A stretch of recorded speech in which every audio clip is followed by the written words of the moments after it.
Hello and welcome into my latest live blog. Today is, well, I guess it's a vlog, not a blog. Today is what's today? The 27th of September. It's pretty bad when you don't even know the day anymore. I do know that, it's been crazy busy the last couple days, so I have not been able to maintain the schedule I was hoping to with these daily broadcasts, but everything is still the same shape it was in the last time you saw it. The memory for this unit did come in. I did order it. I wasn't sure if I forgot. I had to go back and check, and yes, I have it. It's working. It's all good. And let's see, is my audio going out? Yeah, audio looks good. Somebody says, where's day 5? Day 5 was titled as this build here. And I think day 4 was a different title. Maybe I'll go back and retitle, put some parentheses so you guys can, all you have to do is just look at the videos and you'll see. I got my car-ey cola. Can't start a stream without my drink. Hey everybody in the chat, come on in, there's room for more. It has been crazy, crazy, crazy busy. I want to talk to you guys a little bit about what's going on, and then I've got a little bit of work to do today and a lot of little stuff I want to get done. So let's get started. First and foremost, I have not heard back from Enermax. Their RMA process leaves a lot to be desired, I've got to tell you. When I last checked on the status, it showed that the case was closed, even though nobody responded to me. They asked for a copy of the receipt, they asked for a picture showing the serial number of the cooler, and then they closed it. So it would be nice if I would have got an email that said, we're sending you a unit, here's your tracking number, and we're gonna close the case. But for them closing the support ticket, I reopened it again. And I said, why did you close this ticket? I haven't heard it back from anybody. And I did that yesterday. I haven't heard back from anybody yet. It's been over 24 hours.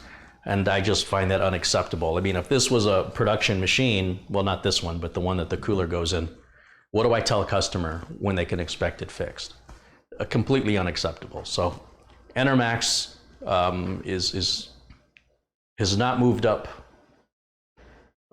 Since the last time I used their product. They were low on my list for the type of company that they are. I think they charge top tier prices for bottom tier product, and their customer service acts like it's bottom tier prices. When you pay that kind of money for a cooler or a power supply and everything else Enermax, in my opinion, overcharges for, I expect great customer service. You know, if I'm buying a BMW automobile, I expect great service when I take the car in for repairs or maintenance. If I'm buying a Hyundai, you know, different story. So anyway, I'm sharing that with you because if you're considering buying an Enermax product, I want you to vicariously share in my experience to help you decide if that's really something you want to buy. I was so impressed. Seriously, I was so impressed by this particular configuration where the motherboard lights up in red and the case is red and the cooler is dead quiet. I decided to order these components for myself. So I mentioned a viewer gave me a Nuka-Cola case, and I was thinking of maybe moving Threadripper into it, but my concern about Threadripper is the same with the Core i9. These are bleeding edge computers that are very finicky. And I really don't need, 32 cores, well, 16 cores, but hyper-threaded, it's 32. And of course, the new Threadripper 2 is 32. But anyway, regardless of that, I don't need it. I'd like to have it, but it's too darn loud for me. So until I find an adequate cooling solution, it will remain unused as I experiment and try different things, including when the new Enermax cooler comes in, seeing what that sounds like if we change these fans out with Noctua fans. That may be what I'm going to have to resort to do. What's great about this setup and why I ordered it for myself is that it's got all the power and performance without any of the finickiness, and it can stay nice and quiet. And we have many, many more cooling solutions. And so the motherboard's like $225, the CPU is like $425, And then the Samsung 970 EVO 1 terabyte drive is like, I think it was around $300. In all, I spent $1,100 for those 3 parts: the motherboard, the 970 EVO NVMe 1 terabyte SSD, and the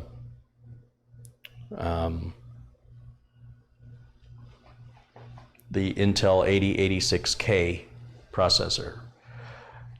That's how impressed I am. I want one for myself, and I think that may take the place of the streamer I'm using right now, the Ryzen 7 1700. I'm having some weird issues on the Ryzen 7 system here that could be a bad motherboard, or it could be the front panel on the Corsair 200R. I've got a spare front panel from Corsair, and I might just put it in to check, but I'm getting notifications that things are being plugged and unplugged from the speaker port when nothing's being touched. I had a lot of USB issues on this motherboard, and there was one other problem I had with it. So I don't know if I've got a bad board. It seemed like a BIOS update that I recently put on resolved the USB issues, but now I'm getting these random connection disconnection notices on the sound card, which could be the front panel on the 200R. But I know if I build with something like this, it's going to be rocket ship fast, dead silent, and I shouldn't have any of those problems. And then I can kind of play around with the Ryzen 7, try and figure out what's going on there. So that's my thought on that. Somebody sent me something the other day, and I want to talk to you guys about this. I appreciate when you guys send me stuff, but I have to emphasize that rather than buying something on Amazon and sending it to me, I could really do with the money that you're spending rather than what you're buying with the money. There's a lot of things I need, whether it's memory cards, rechargeable batteries, lenses, multiple cameras, tripod heads, tripods, lighting, green screens, etc., etc. And so what ended up happening, somebody, and I don't want to sound, I absolutely don't want to sound ungrateful. I appreciate somebody sent this to me, but there's a couple of problems. 1, I don't live in Texas. 2, I don't drink out of a coffee mug. And 3, it's completely shattered inside. This whole thing is shattered. Amazon just put this coffee mug into a bubble envelope. It wasn't in a box.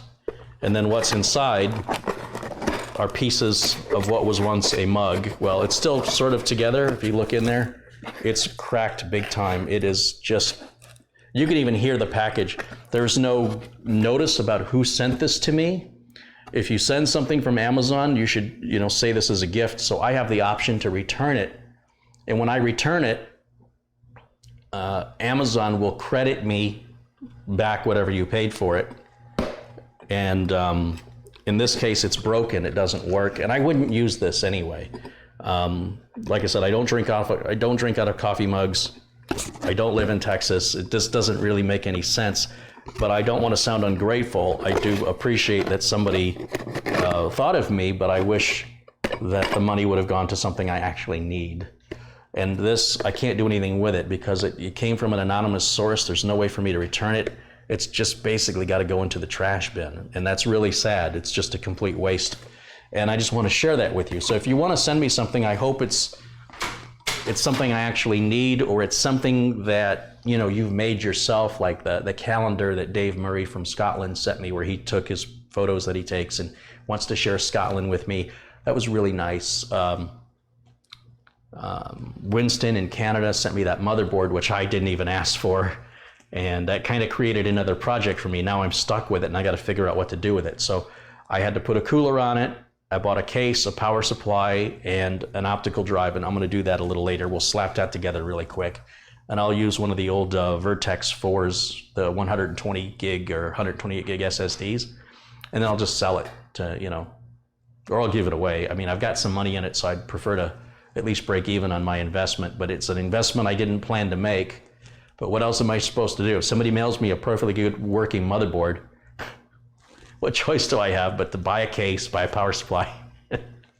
So again, I would rather the funds went in through the donation link on TechVets or here at Super Chat, because at least that way I can use the money for things I really need to keep moving the channel forward. The mug doesn't even have 4 cores.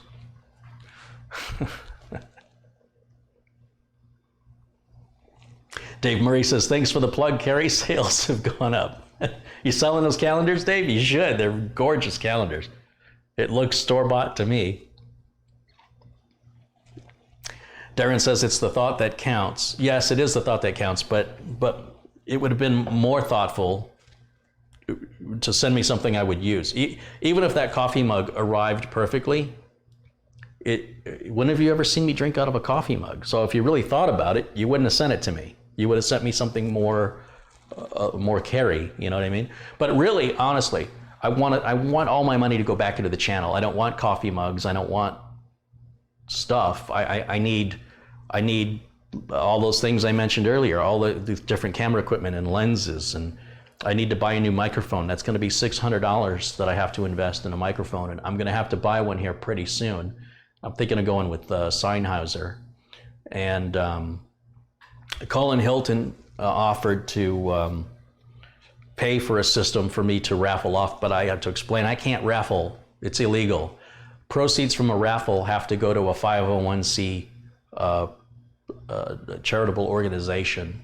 So I may end up turning my channel into a nonprofit, but I'm not there yet. So it's a very kind offer from Colin, and I appreciate that.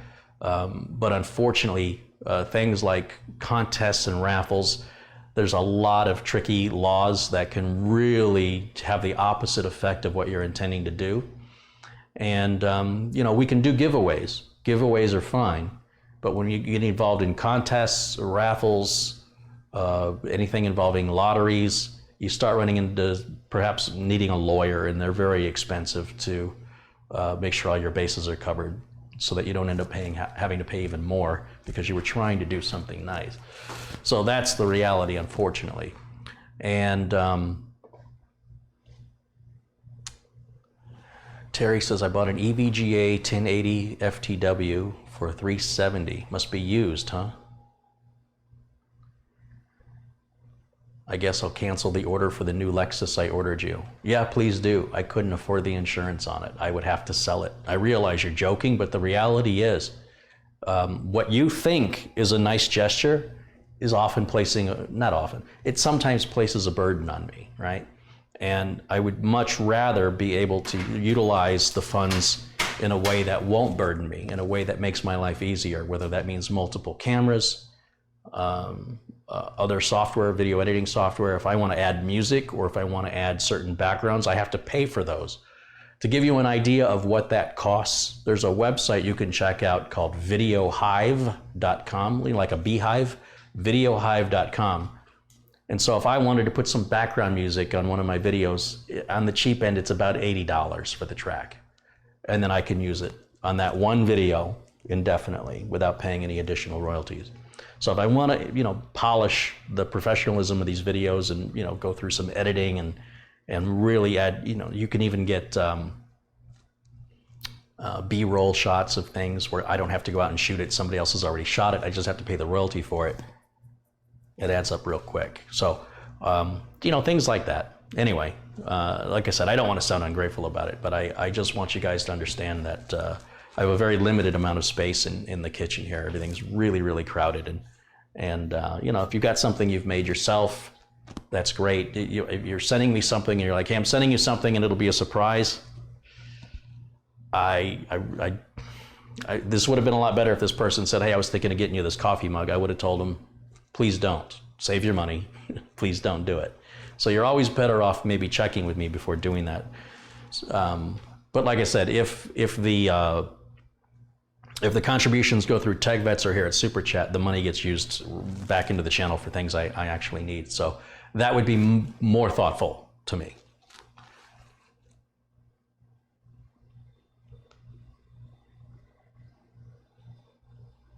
Looking through the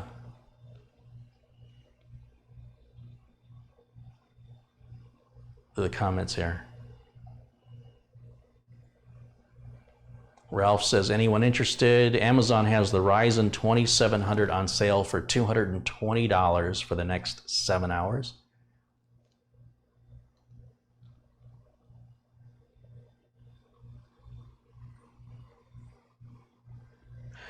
You know, I had really been avoiding giving out my emailing address live on YouTube because I was afraid it was going to get abused. And then I thought, you know, we'll just use the TechVets address because I have all kinds of filters on it. And not 2 or 3 episodes that I've mentioned it, I'm getting flooded with somebody is signing me up for newsletters at numerous websites, just random websites. But what this idiot doesn't realize is these newsletters require a confirmation because they're on to people that just plug in random email addresses to spam somebody with newsletters.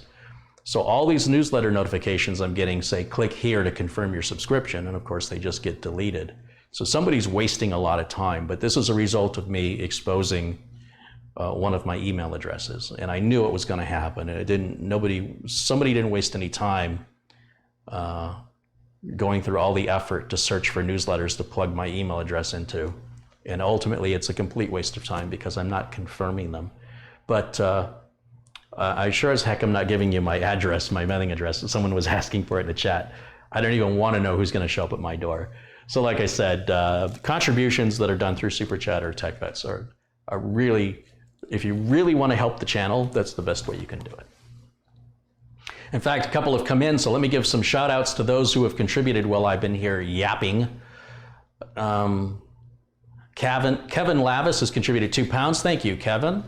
And there's another one that came in. Frank Lauren has contributed $5. Thank you, Frank. Thanks for that. We'll make sure Frank's a moderator there. I think Kevin's already a moderator, if I'm not mistaken.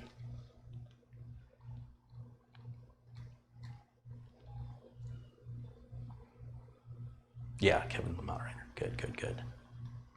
So welcome, everybody. We have 339 people watching right now.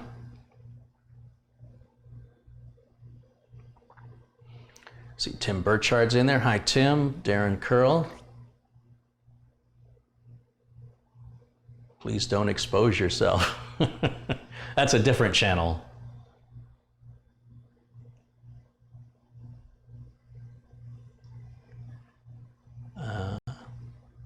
Mechanic Taft says, I was going to come on a road trip. Well, that's fine. Just make sure you don't surprise me. That's all. Make sure that if I know you're coming, I can schedule some time. We can go to lunch or dinner or something, and that's all well and good. I'm not opposed to that.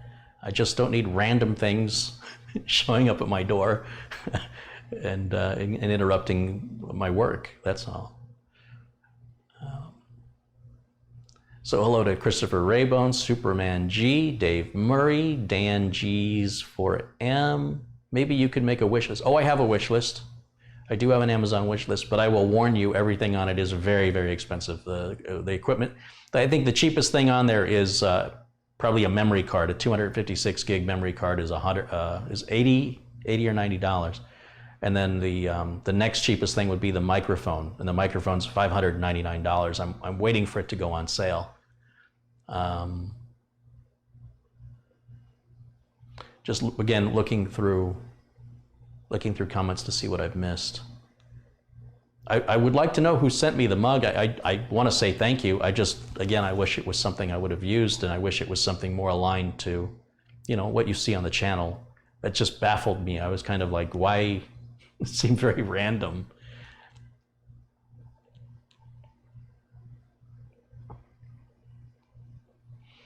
Oh, look at here. Colin Hilton wants to buy some of the calendars from Dave Murray. These are really nice calendars. Dave Murray says he wants 10 pounds each plus postage. He sent a few to the USA. It's a big calendar. You've got room to write on it, like we used to do before, digital internet calendars. We could write on the calendar. That's always fun to go back. I have some calendars back from the 80s and 90s that I kept, and I can go back and look and see what was written on my calendar, what I had to do that month or that day, and it's always fun to go back and look at. And since I'm not planning to be in Scotland anytime soon, to have real photographs from somebody who lives there is really neat. It's not something you're going to go to the store and buy. It's more personal than that. So if you guys are interested, talk to Dave Murray. He's got a blue name here in the chat room, and I'm sure he'd be happy to accommodate you. I know he's not going to be getting rich selling them for 10 pounds. It's a very reasonable price. In fact, I don't think I can have a calendar made at shutterfly.com. So what I do every year is I have a calendar made for my wife. Oh, contribution, a big contribution came in. Where is it? Your automotive advocates contributed $50. Well, thank you. So your automotive advocate, I forgot your name, he contacted me and he wanted to know if I would help him over the phone. He wanted to replace a hard drive and clone it using Acronis, and he's never done it before. And I just explained to him, I think it's a very unwise thing to do, to try and tutor somebody where I can't see what you're doing and I don't know your experience and I don't know the computer you're taking apart, and there's too many variables that I need to see, and I think it would be an exercise in frustration. I think if you want to do it, there's enough YouTube videos and enough Google, if you Google it, that will detail all the information you need if you really are set out to do it. And he tried, convincing me, I want to do this with my son or something like that, and kind of pulling at the heartstrings a little bit. And I said, I just don't have the time, and I really think it's a bad idea because I can't see what you're doing. I can't tell you specifically what to click at if I can't see the screen. So he ends up emailing me a couple days later, said he thanked me for telling him no. And the reason for that is because he did it himself, and it was a much more rewarding experience. He was just it's kind of like jumping off the high diving board into the pool. You see other people do it and it looks pretty scary, and you get up the guts to do it and you're like, oh, that wasn't that bad, and next thing you know, you're up there and diving again. So I'm very glad that he was able to have the ambition to pursue that on his own with the information I already have out there, and combined with Googling other information. He was successful, and he said he was going to send something to show his appreciation, and he just did. So thank you for that. There's a saying by Dr. Wayne Dyer. He said, I want to thank all the people who told me no in my life. It's because of them I did it myself. And you have to understand, when I'm in front of something and I can see it, that's a different story. Or if somebody's asking for remote help, but it's a system, like let's say it's this system and I ship it. I know what I built, and I can go back and look at the video to see what we're talking about. In this situation, I don't know what he's working on. I've never seen it before. I don't know anything about him. I don't know what his skills are. I don't know what the tools are he's using. There's just too many variables to just operate blindly, and I just felt like this isn't going to end well, and it's going to eat up a lot of time, and I'm really busy right now. So that's the story behind that. Thought I'd share that with you. And again, thank you for that contribution.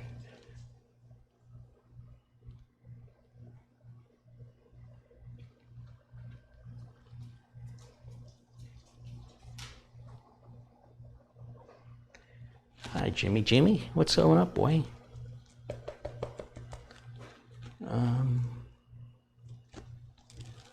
Just kind of look through here a little bit.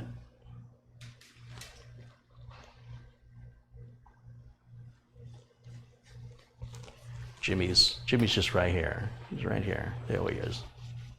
There he is. You're a good boy. Yes, you're a good boy. Yeah.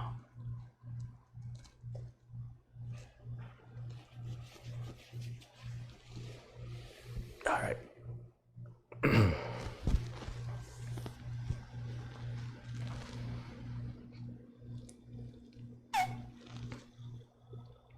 Somebody's saying they wrote me an email via TechVets. I don't know. I get lots and lots of emails every day. I couldn't tell you. If you're somebody that's emailing me for free technical support, I don't know if you were one of those who did that. There's a lot of people that do that every day.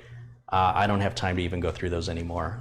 My schedule's been so busy lately, I just can't get involved. There's a techguy.org is a place where you can go for free technical support. And then of course, if you want to pay for support and be a customer, that's a different story altogether. But I don't know if you were one of those people that did that. I've had a number of people do that on Facebook, where they friend me and then instantly ask me for technical support questions. People I've never heard of from before, people who've never contributed before. And I'm just getting tired of responding to them. It's taking up, even just responding is taking too much time right now. So because no one ever just takes the response and says, okay, thank you. They want to continue on with their discussion, and I don't have time for it. So I find the easiest way is to just not even respond to it. But for people who contribute to the channel, I do my best to help them as time permits. And of course, the bigger a contributor is, the more of a priority they are to me. It's no different than a customer. You know, you got a big customer spending a lot of money, you want to make sure you take care of that customer.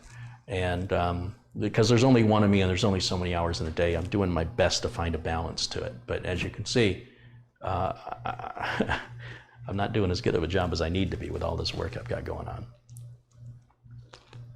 Michael C. has posted a link to techguy.org, and it's a great place for free technical support. I've had people email me and say, well, I went to techguy.org and they couldn't help me. Well, I go to protonic.com. That's another one. Go there.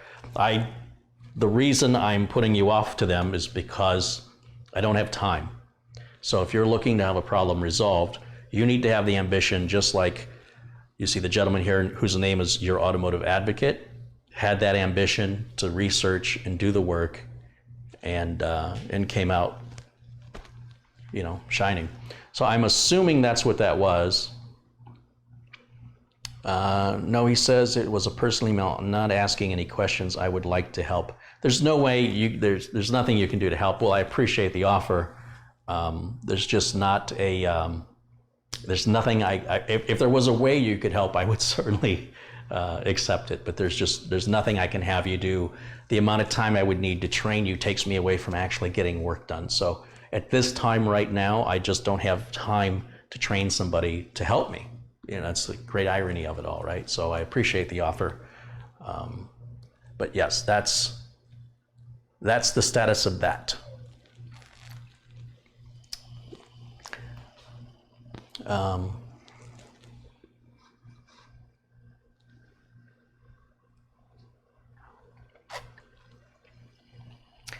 G600 mouse doesn't work on startup. I gave you money on here. I'll keep supporting it too.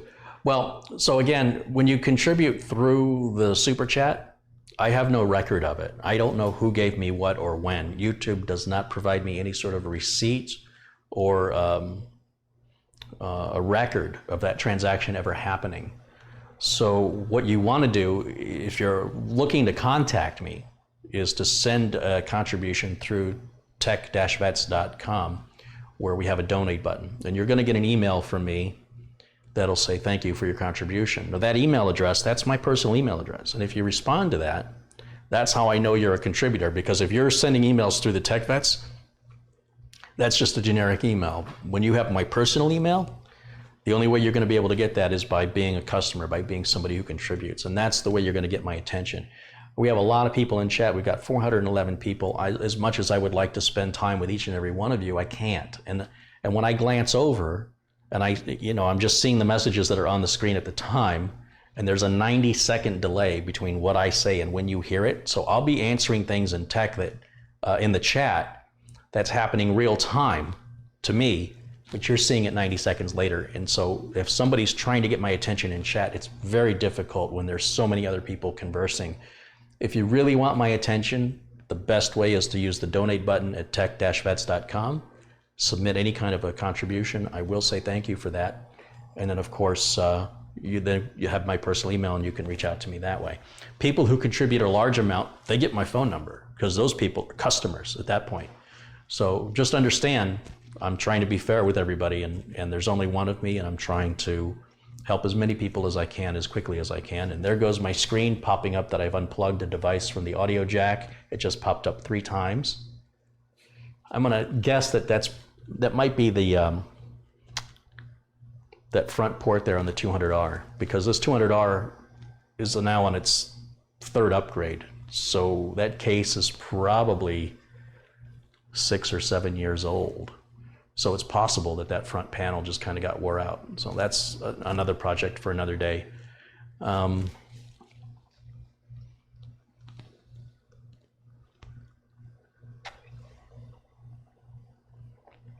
The TechVets website has some problems with the archives, and I had my friend Matthew Rodella take a look at that, and he says the reason the archives aren't working is we're using a very old WordPress theme that's no longer supported. and it wasn't designed to have that much content. So I'm going to have to find some time to experiment with some supported modern WordPress themes, ideally that are going to be, looking as close to what we already have without too many changes. And that should fix the archive problem for the older episodes that where the links aren't working, but at least we know why now. And Mike has been so busy and I've been so busy. This has been going on for about, I'd say, 2 years. And it just isn't a priority for either one of us. And Mike gave me the login information because I was waiting for it for about a year, and then he finally gave it to me, and then I got really busy and I didn't have time to look. And then I started looking at it. Then I realized I was in over my head. And just through coincidence and talking with people, Matthew Rodella, who has his own podcast, he does computer marketing, computer business marketing. You should definitely check his podcast out. Your Friendly Neighborhood Computer Guy, I think is the website. But if you just Google Matthew Rodella, his website will come up, and he's a great guy. He does good work. I've interviewed him here. There's a video of me interviewing Matthew from the Chicago trip from 2 years, was it 2 years ago?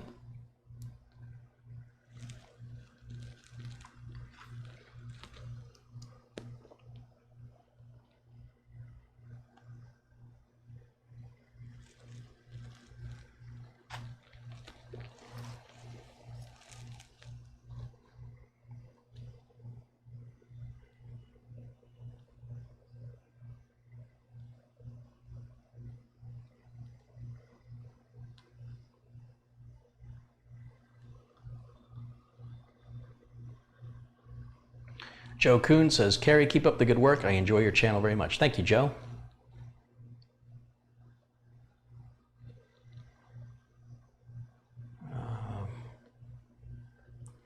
Protonic.com will soon be unavailable in the EU. I imagine that's probably because of the data privacy thing, right?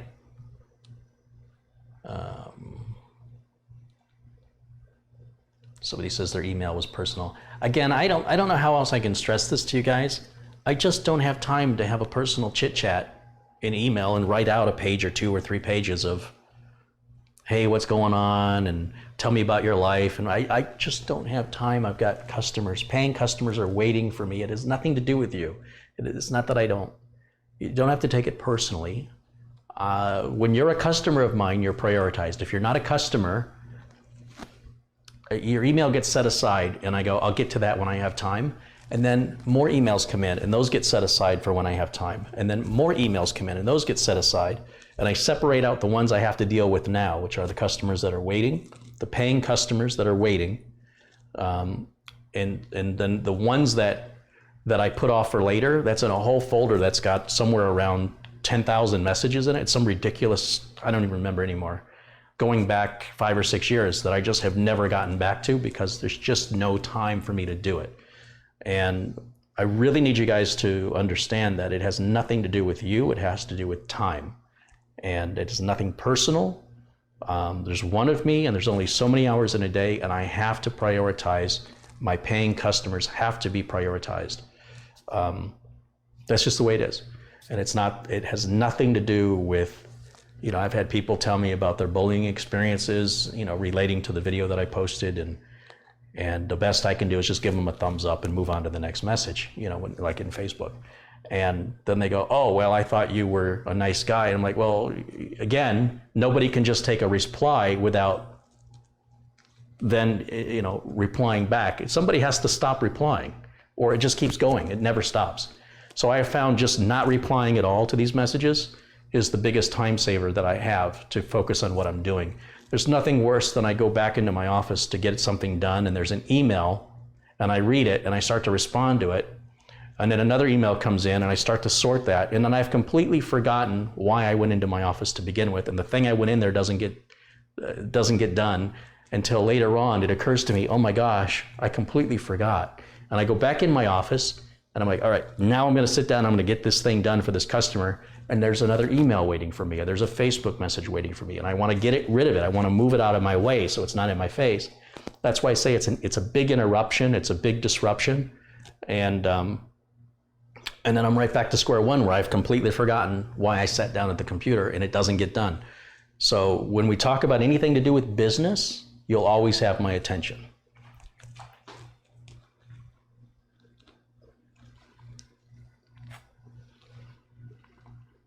We also have a lot of very smart people in the chat room. I'm not the only source of technical support. Don't be shy of asking the chat room for help, because we've got some people smarter than me. That's not a high bar. But there are plenty of people smarter than me in the chat room that are more than happy to help you. So don't be shy, let them offer you their suggestions as well. And what I want to do right now is I just want to put this memory on. This is the Corsair Vengeance. Wrong video feed, Carrie. Here it is. This is 2 sticks of 16 gigs each, a total of 32 gig running at 3000 megahertz. And then of course we'll turn XMP on as well, because I didn't turn it on with the other memory I had in there. This memory, I'm not going to use this on my build because I've already got that G-Skill memory you saw me install in here temporarily. I bought 2 kits of that because it was on sale. So I think on mine I'll fill all 4 banks up 8 gigs a piece for a total of 32. If you're really nitpicky about speed, you're better with 2 sticks of 16 rather than 4 sticks of 8, unless you've got like an X99, X299, or maybe a Threadripper chipset that can take advantage of dual channel in a performance, but double, it would be 2 dual channels at the same time. Having 1 dual channel on a regular consumer-based chip is faster than 2 dual channels. But probably nothing anybody would ever notice. In fact, I ran an experiment at one of the offices where I left XMP off for a year, and then I turned it on and enabled XMP and waited to hear from the employees. The employees didn't notice anything different, nothing. So just because benchmarks can report different numbers doesn't mean that you're actually, as a human being, going to notice any performance difference. If you're using onboard video, then the faster RAM can help with your frame rates. But if you're not using onboard video, the XMP stuff is probably a waste of money. If you want it just to have it, it makes you feel good. It's generally a higher quality memory. It's more tolerant than say you got memory rated at 2133 and you run it at 2133, you're probably going to be okay, but it's just less tolerant than if you had, say, memory rated at 2400 or 2666 or 3000 and you run it at 2133. That's much more tolerant memory. That being said, there's no reason not to turn on XMP if you've got it. But the reality is, unless you're using onboard video, and by the way, these offices are using onboard video, and even they didn't notice anything at all. I kind of, after a couple of weeks, I said, do you notice anything about your computers different in the last few weeks? And I think she said, yeah, it seems slower. Like, she gave me the exact opposite answer of what I was kind of fishing for. So I was like, oh, you know what, I'll just keep my mouth shut. I won't say anything at all now. Let's see. I'm gonna turn this the right way. I seem to be having a difficult time with getting the RAM oriented lately. So let's put that in there right here. There's one. And then we'll get the other one right here. Yeah, I was so worried that I forgot to order the RAM when I went back and looked at my order history. For some reason, the RAM took like over a week to arrive when everything else came in just a couple of days. So that's why I had forgotten if I ordered it or not. So right there is 32 gigs of RAM right there, which is very good.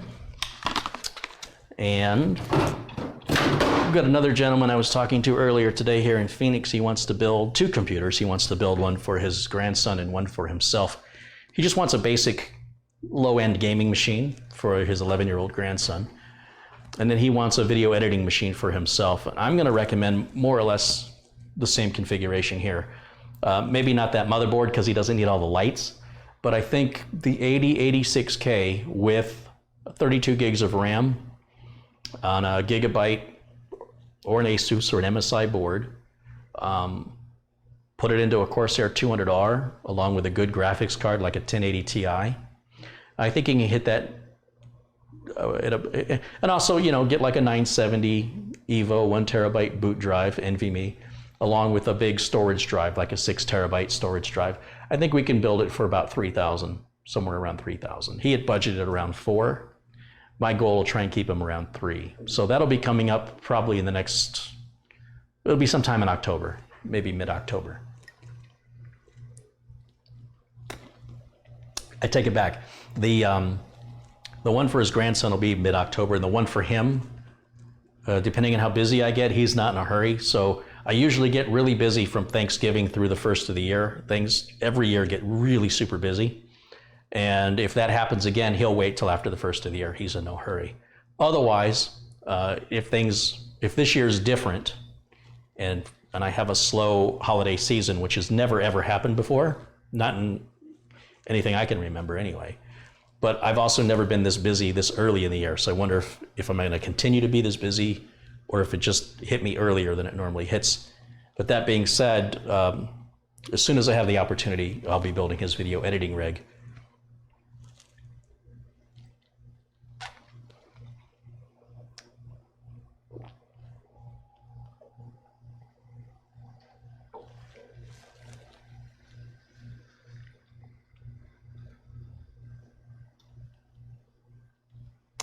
Bud E. Weiser, 1968. Thank you, Carrie, for the inspiration to tackle some of my own computer repairs. Your videos are a great help. That's what I'm all about here. It's all about self-reliance, you know, learning how to use Google, learn how to use the tools that are available at your fingertips, along with your own ambition to resolve your own problems.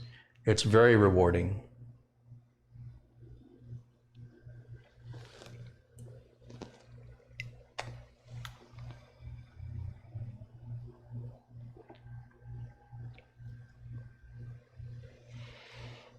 Jim Miracle says, just finished an i7 Intel 8700 build, tested with Prime 95. Everything's great. Thanks for teaching character of your videos.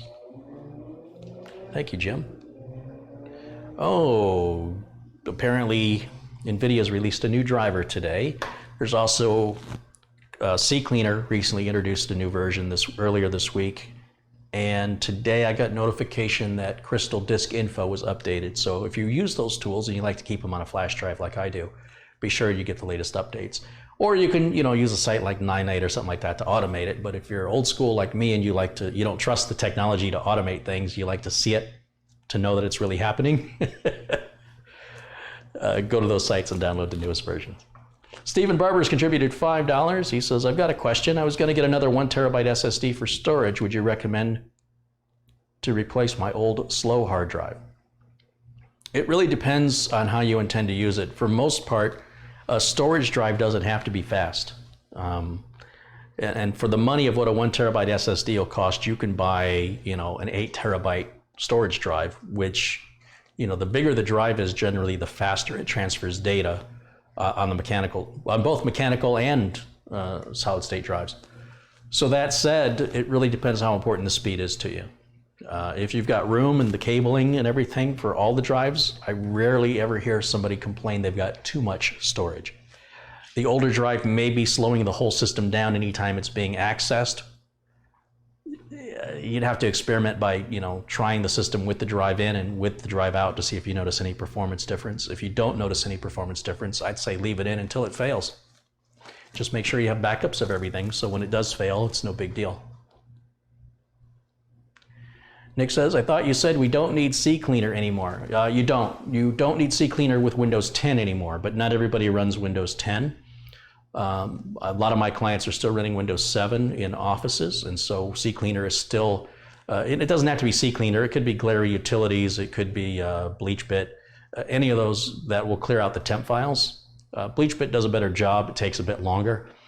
CCleaner is quick and dirty for doing that, but yes, if you've got the latest iteration of Windows 10, you turn on storage management and you don't have to worry about that anymore. Yeah. Remember, not everybody is running the same thing you're running, and anything I tell you applies to certain conditions. So if I tell you you never ever need to do this, those are under certain conditions that I'm implying. Apparently, if I don't like spell everything out for you guys, then you take everything literally and then call me a hypocrite or tell me I'm not consistent because you can't or you're unwilling to understand the implications or the things that I'm implying when I'm talking about these items where I say this, you never have to do this. Like, for example, when I say you never have to defrag, I literally mean you don't have to defrag. I didn't say the system does it. The system automatically defrags itself on Windows 10. You don't touch it. You just leave it alone. When I say you don't need a defragmentation software and you don't need to do it anymore, I literally mean you don't need to do it anymore. I'm not saying it doesn't need to be done. I'm saying the operating system takes care of that for you if you're running the latest Windows 10. There's no reason to download a third-party utility and to do that by hand or to manually do that. It's a complete waste of time.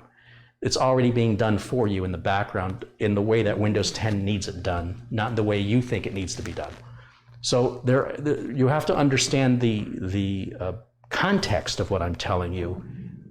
I would never, well, I shouldn't say never. I would never say that this one thing applies to everybody because everybody uses different hardware. They have different levels of hardware. Some is old, some is new, different operating systems. Some people don't have all the updates in their operating system. Some people don't have their operating system configured correctly because they've gone in there and they've toyed with it trying to improve it and they've made it worse. So I can't, without seeing something, be able to give you a point blank, never do this type statement. But what I can say is if you're running Windows 10, things like storage management, deleting temp files, defragging, that's all being handled for you. You don't have to do it anymore. And Windows should have been doing this all along. Windows should automatically maintain itself.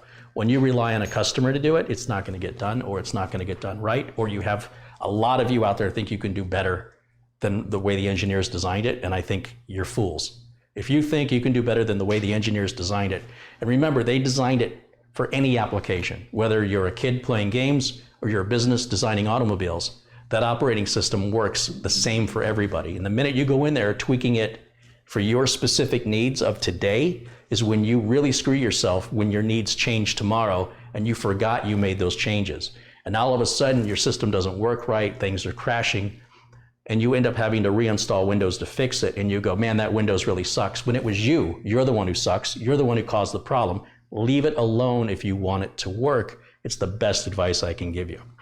That being said, if you really want to learn, it's a great way to learn. Go play with your services and crash your system a few times. After you do that for a few years and you get sick and tired of it, you'll have the education, and I think you'll come away with the same conclusion I have, is leave it alone. Microsoft's not new at this. I don't always agree with everything they do, but when it comes to dealing with the public, you have to put certain safety considerations in place, and they're there for a reason. And the minute you start disabling them, turning off services and things like that because you think you don't need them, you might be right for the time being, but when your needs change and you have crippled your operating system in order to get more performance, the only person you're hurting is you. So again, I come from a business background. No corporation would pay you to do that. If you want to be a real technician, if you want to work in this industry, you need to learn how to fix what's broken and don't break anything that's working. Leave it alone if it's working, and let the operating system do what it can automatically because it was engineered and designed to do that. The minute you start interrupting that process is the minute you start going down a rabbit hole that has no end. You'll eventually have to reinstall. Sooner or later, you will. And after you do that enough times, like I've been doing this 27 years, after you've done it enough times, sooner or later, you're going to come to the conclusion that I'm tired of doing this over and over and over again. There's got to be a better way. And I'm here to tell you, I've been through it. I've been through, and I've come out the other side. And the answer is leave it alone. If you want it to work fast and reliable, stop mucking about with it. Leave it alone. We have people that contact me because they did something to their system, usually overclocking or some ridiculous cooling thing. And then they end up with technical support questions and they get upset when I don't answer them, and it turns into a huge argument. And if they'd have just listened to me and left it alone, they weren't fixing anything. Nothing was broken. So I get frustrated, they're frustrated, nobody's happy. So if you want to do it, far be it from me to tell you what to do. Just don't ask me for help when you do it. What was that line? The mother would say to her kid, I told you not to climb that tree. If you fall out of that tree and break your leg, don't you come running to me. I love that line. I'm going to assume this works for right now, and I want to move it off the bench to get to the next thing. I'll test this a bit later, because I've got a little system here to put together, and I want to slap that system together. This little project started because Winston sent me this motherboard, and now I'm obligated to use it. I got to do something with it. Let's turn this around this way.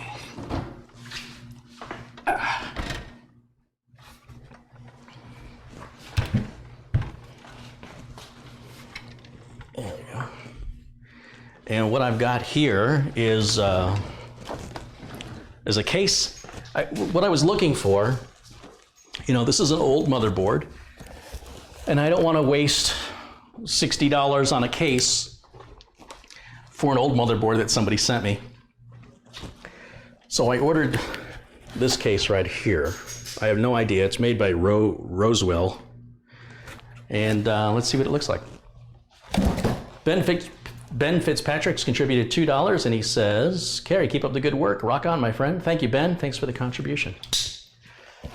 So anyway, what I did was I went to find the cheapest case that was decent, the cheapest power supply that was decent, and of course all the optical drives are all decent and inexpensive, so that I can keep my expenses. Remember, this is all being paid for me out of pocket for a system I don't want, I don't need it, and I don't know what I'm going to do with it, but I can't just have a motherboard. At least if I slap it all together, maybe one of you will want to buy it. And so it'll be cheap, trying to keep the price down. This isn't something I want to support. Remember, if I have to support something, I have certain rules I follow. If I don't have to support it, then I don't need to follow those rules. The rules are only there for reasons of support. The minute you say I don't have to support it, like guys like the other big tech YouTubers, they don't have to support what they do, so they can do whatever they want. When I'm selling to a customer and I'm held liable and accountable for it, I want to make sure that I don't go out of business in warranty work and have my reputation tarnished because I chose bad parts or parts where the quality or customer service just isn't there. If a system like this, viewer sent me a motherboard, Winston sent me a board, said, here, you can have it, I will put it together as cheaply as I can to try and make it cheap for somebody to buy it and say it's got no warranty, it's got no support, you're on your own, enjoy it. And you get what you pay for. And I'm not going to put a $60 motherboard into a $60 case. That doesn't make any sense. So this is about a $20, $25 case. It looked pretty good on the pictures online. And I think I looked at the reviews, and the reviews look good. It's very light, so it's, not made of the quality material like the 200R. But again, you do get what you pay for, and this isn't going to have a rocket ship of a motherboard. It's going to have a 5-year-old motherboard in it.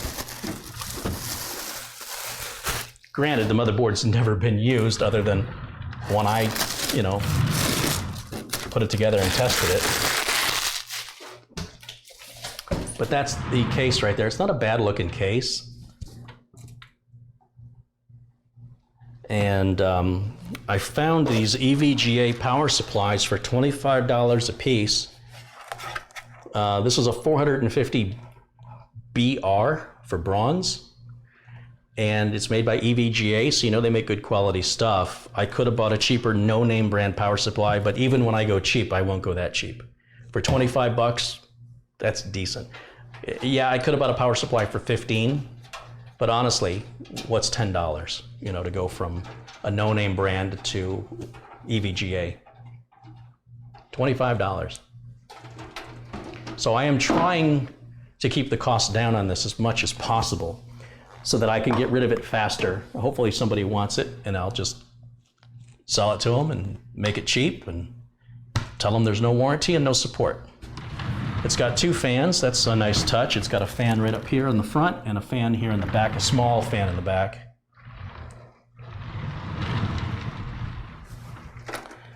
And I don't see any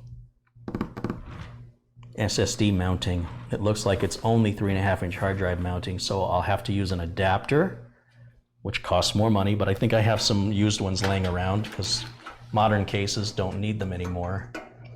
And And this is about one of the cheapest cases I could buy that had everything I wanted, which is we've got our two USB 2s. This is not USB 3, but the motherboard doesn't have USB 3 anyway. So two USB 2s up front, your power switch, reset switch. There's a place for a memory card reader, and then there's a place for up to 2 DVD drives, or you could put a memory card reader in one of these bigger ones too if you wanted to.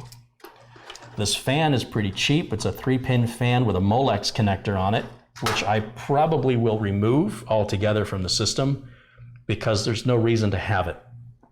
And this fan in the back, these are chintzy, cheap little fans. You can't see it, but it's right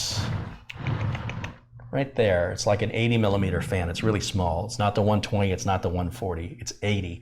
These smaller fans tend to be louder because they have to spin faster to move, the same amount of air. And it looks like there's holes here to maybe put a 120 in there. I'll consider that. I'll have to hear how loud it is when I fire it up. Power supply is going to go on top, just like they used to back in the day. So let me go ahead and put the power supply in right now. And there's nothing to hold this power supply in place. There's like nothing for it to rest on. It's just kind of leaning in there. I've got to make sure the fan is facing down because there's no holes on top. So if I put the power supply with the fan facing up, it'll suffocate the power supply. Power supply came with its own screws, but they're black screws, and this back of this is silver. So I think I'm going to use the silver screws, and I'll save these because if you've seen my videos lately, I keep, for one reason or another, missing those black power supply screws. So I'll use that in a higher end build. It's little stuff nobody notices, right? Nobody notices what color the screws are. But when I'm building a $3,000 computer and all the screws are black, I want to make sure that it maintains that theme. On a cheap computer, again, all the rules are different. It's nice that it comes with a little speaker for the motherboard. That's a nice little touch on a cheap case. They certainly didn't have to do that. And let me start by getting this power supply put in here. And then I'll turn this around a little bit so you can see what I'm doing. But for right now, this is a little bit of a challenge because, like I say, there's really nothing to hold that power supply in until the screws go in.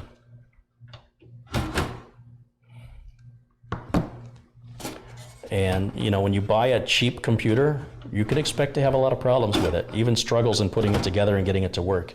When you buy a really super expensive computer, same problem. Just like cars, you buy a really cheap car, like a Yugo, not really known for their reliability.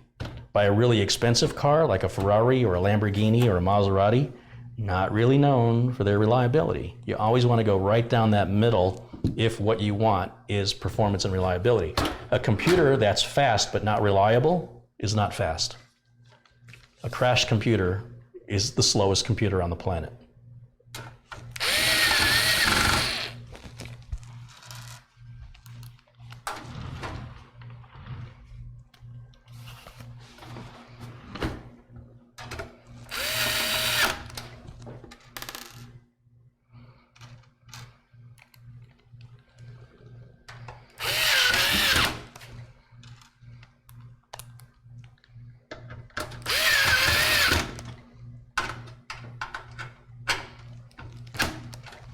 Yeah, that is a really nice power supply into a really cheap system. But for $25, and the box they ship the power supply in is funky. It's not rectangular like most power supplies. It's a square box. I'm like, is there a power supply in there? It didn't look big enough to house it.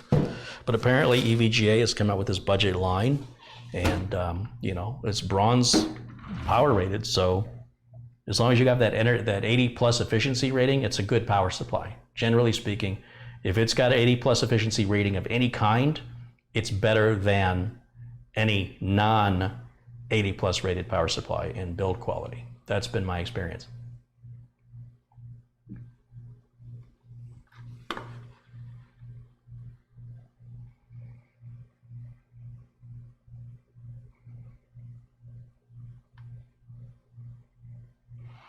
Is this a micro ATX case? Yes, because it's a micro ATX board that we're putting into it. Again, I didn't want to waste a 200R on a 5-year-old motherboard.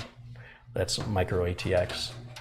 So this case, you can fit mini ITX or micro ATX motherboards in this case.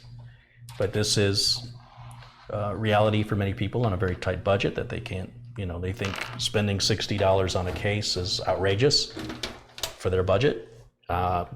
Okay, I mean, I don't know what to say to that other than you get what you pay for, and if you want to spend half and get half, you're not really saving any money, you're just getting less. So to me, I'd say if the difference between this case and a Corsair 200R is this one's $30 and a 200R is $60, or let's say this is $25 and a 200R is $65, I'd still get the 200R just for upgradability purposes. Future upgrade path.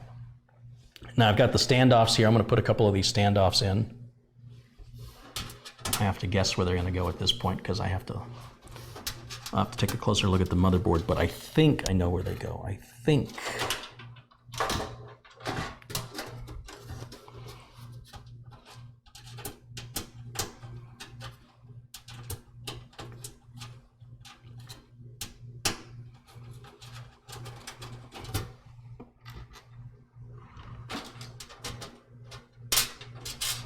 I'm going to start with those 4, and then let me go grab the motherboard and see if they line up.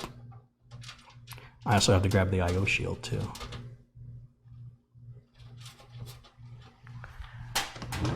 Go ahead and tighten those down a little bit.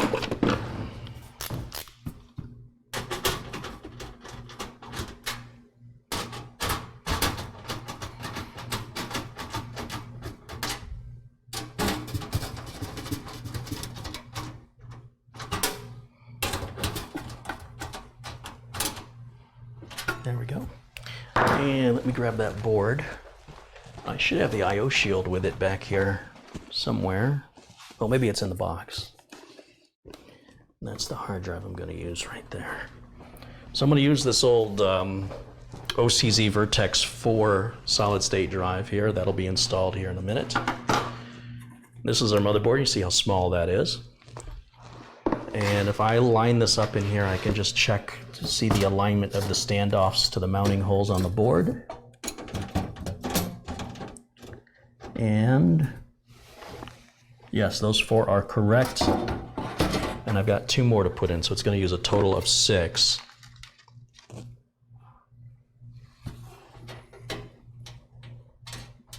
Which is pretty standard for most micro ATX boards. However, I say that with a little bit of a condition that micro ATX board standards are kind of all over the map. You see typically 2 different screw mounting hole patterns, and having 6 screw standoffs straight down in a line is one of those. Another one is where they offset, where one screw goes here and then one screw goes down like that. But I'm not on this board. This board's following the other standard. All right, and I think the I/O shield is in the box, if I'm not mistaken. Yep. This is an Asus A58M-E, and it's got an AMD A4-6300 CPU. I believe that's what's in there. It's got a single stick of RAM that's 8 gigs. I want to pop the I/O shield in here. That's my I/O shield. It was brand new. It's never been opened. So Winston, I guess, bought this board and let it sit. And I guess he decided to send it to me because he wanted it to have a life somewhere. Reminds me of when I'm watching those car shows and somebody gets rid of an old car that's been sitting in the garage because they know at least somebody's going to love it and take care of it and do something with it instead of letting it collect dust. I think maybe that's what Winston was thinking when he sent it. Now this I/O shield has those grounding tabs that are very easily bent in the wrong direction, which makes installing us a pain in the butt. And again, this is what happens when you buy cheap. These are the kind of added work you have to do to save money. Remember, the battle is always time versus money. You start buying the cheap stuff, expect to spend more time with it. Not even more time just building, but more time oftentimes just getting it to work. But you do whatever you got to do, right? I'm not saying you can't make it work. I'm just saying you're going to work a little harder to make it work.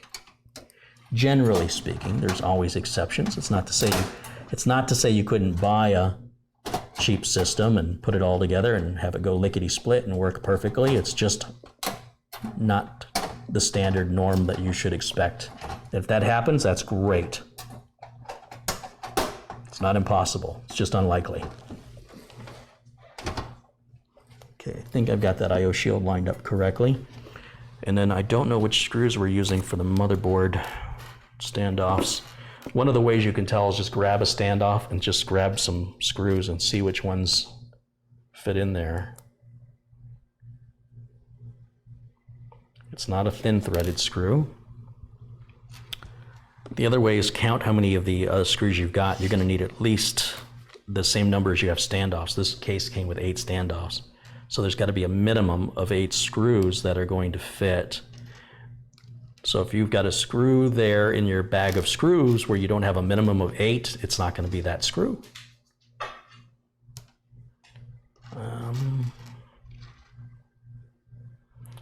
These look like hard drive mounting screws, but they're probably also used for the motherboard. Let's see. These fit in the standoffs. I think this is them. And the big hex head screws that I use on the power supply, it looks like there's only about 4 more of those.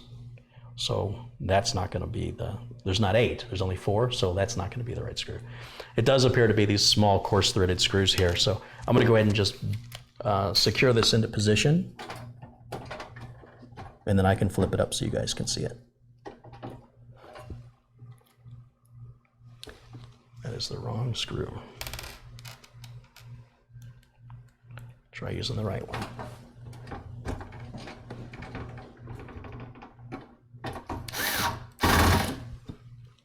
You don't really want to tighten these down. You just want to get them started so you can maneuver the board around as you need to line the screw up with the standoff. I'm starting to have some doubts here that that's the right screw. Let me try one more time, make sure that that fits in there. Not a problem you're going to have with a more expensive case. This is a problem that comes with the cheap cases. It's not the coarse through. It's got to be the thin, fine threaded screws that are normally used for DVD drive installs. That's got to be the screw that I originally had on the driver. Yeah, it tightens down. So, and there's lots of them. I've never seen the thin thread, the fine threaded screws used for mounting a motherboard. That's pretty old school.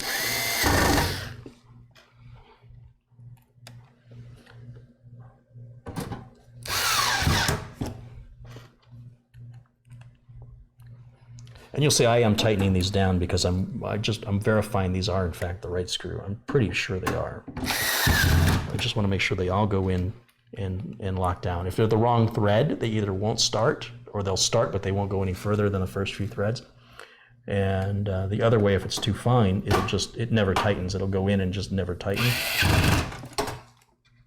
But this does appear to be doing the trick.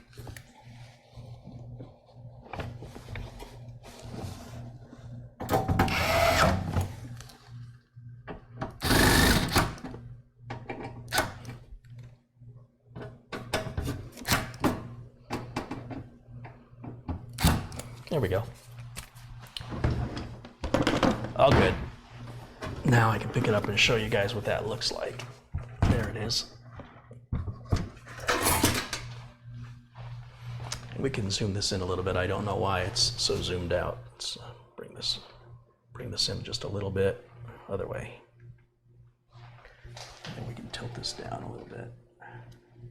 That's probably going to chop my head off now. Let's see. Yep, chop my head off. Just back it off a little bit. And then we'll bring it up a little bit. Try that, see if that's any better. That's a lot better. All right, how are we doing here? Just take a look in the chat and see what I've been missing out on.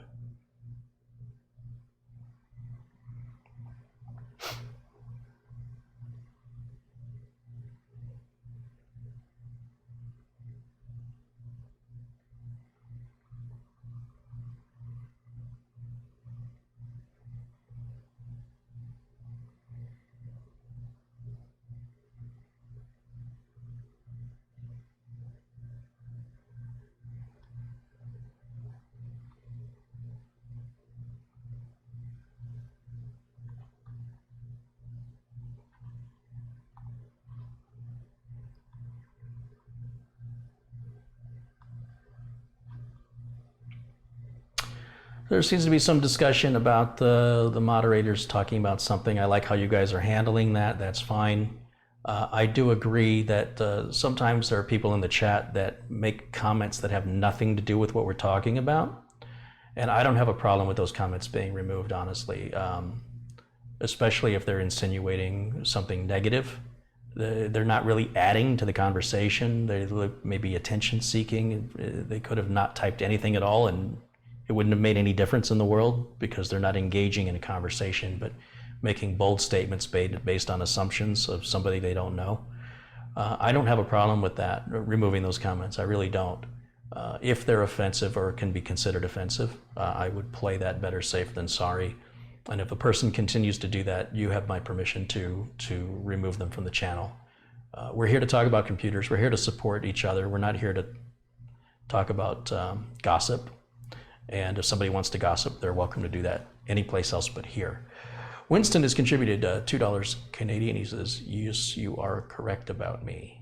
I guess he's talking about having that board sit around and wanting it to just be used. I think that's what he's referring to there. Now, we're not going to have any cable management in this case at all. These cables are just going to have to get tied up and put away.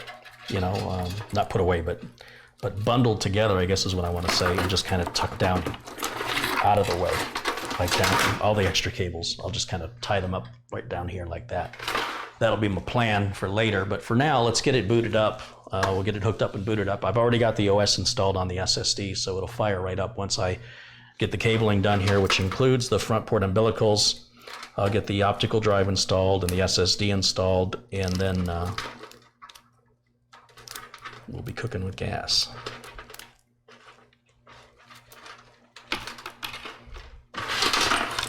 All right, so there is our 24-pin power connector there. They certainly give you long enough cables on this power supply, that's for sure. Shouldn't have any problem reaching anything, even on a much larger case. This power supply is, looks like it's gonna work just fine. Which is pretty impressive for 25 bucks, I gotta tell you. Who would have thought you could buy a 450 watt power supply that's 80 plus bronze rated for $25.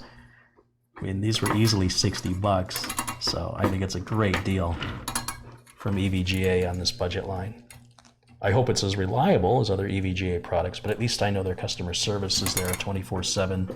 It's USA based and they're always friendly and eager to help, even on a $25 power supply.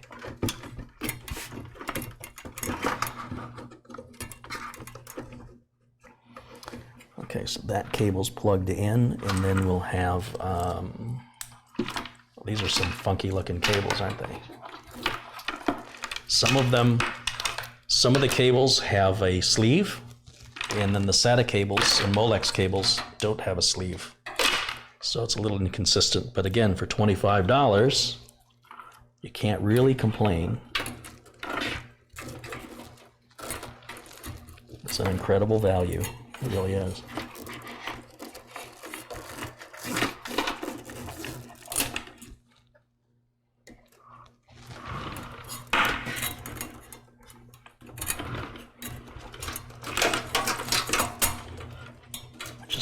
Untangle some of this.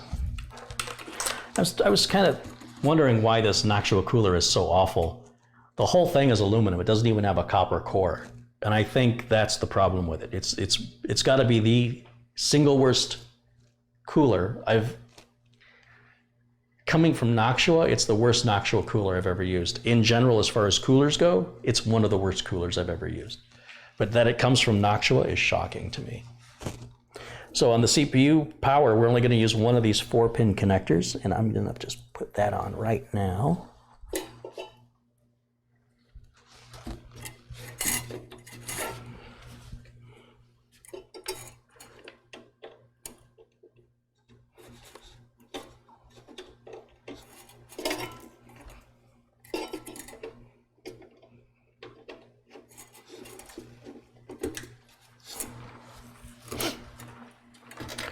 And let's see, oh, it's even got a connector for a graphics card.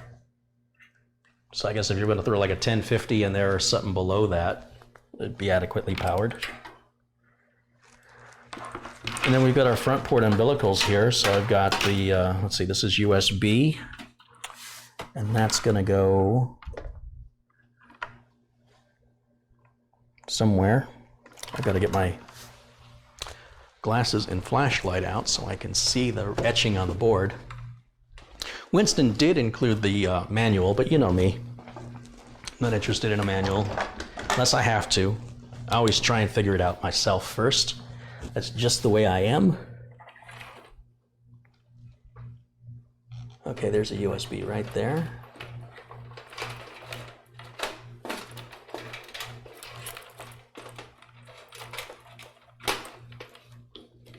USB.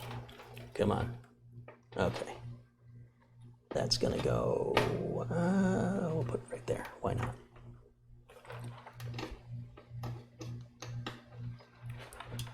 And then we've got the audio, HD audio connector. That's gonna go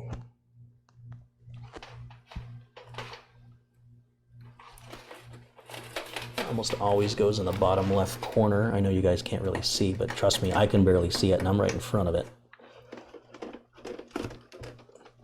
And then we've got, for some reason, the power switch has been separated away from the other front port umbilicals. I don't know why they did that. Probably because it's a $25 case. It's very strange. Very strange decisions being made by somebody in a factory. So here's our front panel connector right here. It's this yellow connector. You can barely see it.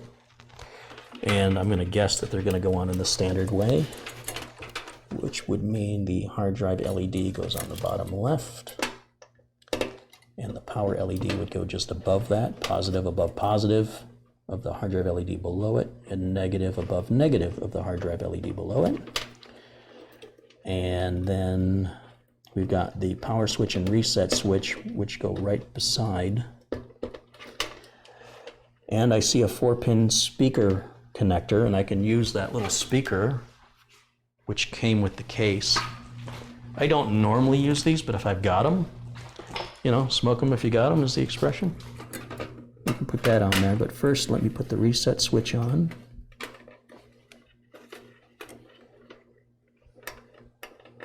Right there. And then we'll put the power switch on right here.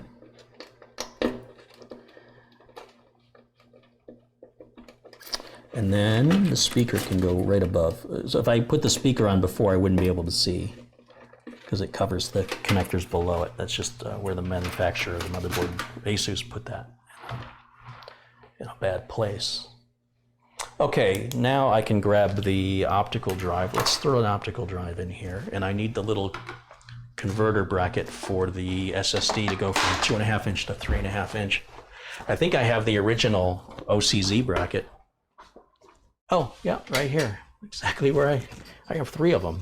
Good, I can get rid of one. That's good news. And then I need an optical drive. I've got a few brand new optical drives here. They're about $15 or $20 a piece. So there's no point using a used one when a brand new one is so cheap. But even just buying the power supply, the optical drive, and the case, you know, I'm spending $75, $80 just for those 3 parts. And I just happen to have the cooler laying around, otherwise I would have had to buy a cooler as well.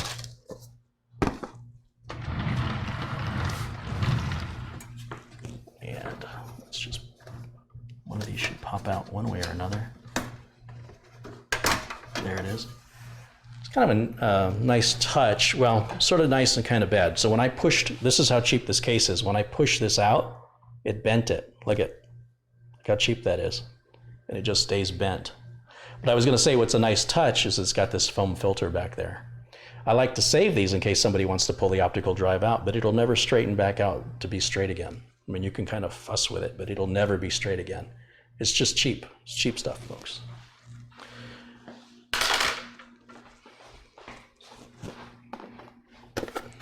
This can go in here like this. Secure that into position with the thin screws, the fine threaded screws is what I want to say. which we use to secure the motherboard. We're going to use those same screws, which is unusual for the optical drive.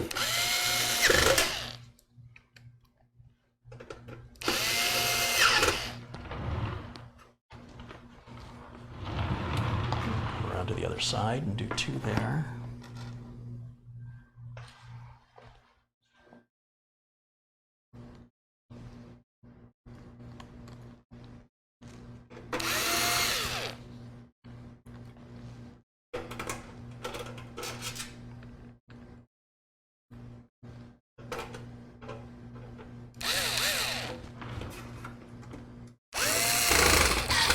And that's the other thing. You've got to manually align the optical drive with the front bay here, which you don't have to do on a nicer case. On a nicer case, it just clicks into place.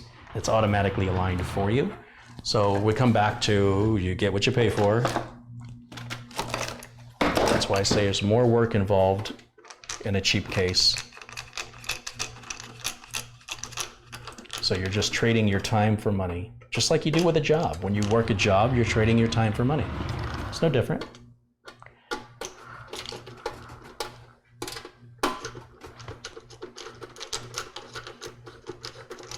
That just isn't even tightening. It's just spinning. Cheap case. What are you gonna do? Okay, I think it's the screw. I don't think it's the optical drive. I think it's the screw. Good enough. It's a cheap computer. It doesn't have to be 100%. It's got 3 other screws that are tight, and that one ain't going anywhere, so we're fine.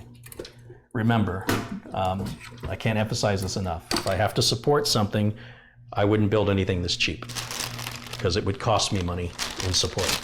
I would lose money. And then if I did that often enough, I'd go out of business, and I wouldn't have a business anymore, and that problem just eventually solves itself, doesn't it? So I'm breaking my own rules here because I don't have to support it. And the only reason the rules are there is because of support.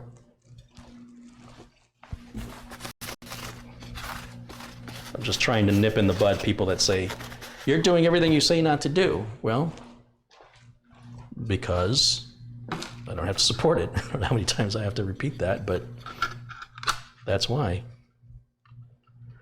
All right, now this is going to go under this bracket.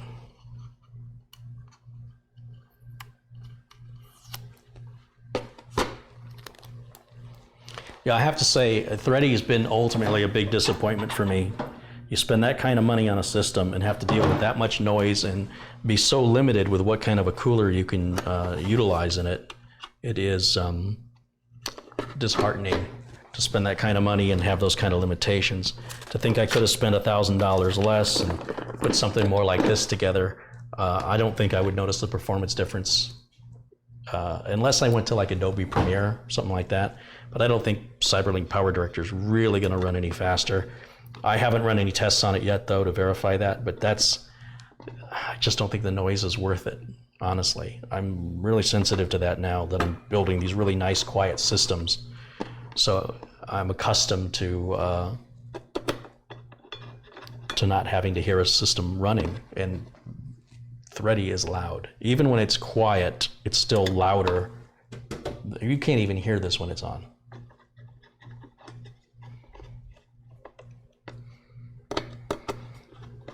And then of course, when I run Prime 95 and make Thready work, then it's unbearably loud.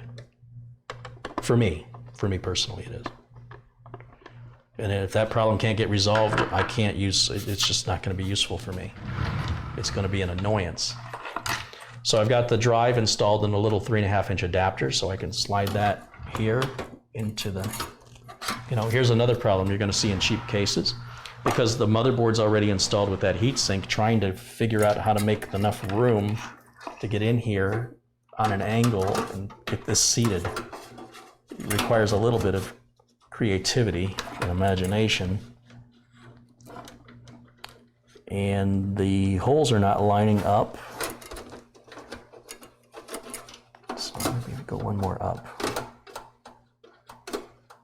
Yeah, there we go. Okay, so that'll work. I guess it's got a little ledge for it to sit on that they intend for us to use. And then I've got more of these fine threaded screws we're going to use to secure the SSD in. And then we give it power and data cables to both the SSD and optical, and we can fire this thing up. Like I say, the OS is already installed and configured. And I can show you then, you can see all the specs of the system.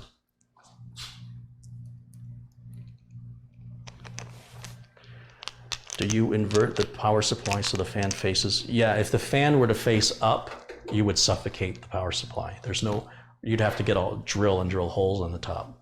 So this fan has to have the fan, the power supply has to have the fan down on this style of case. You don't have a choice.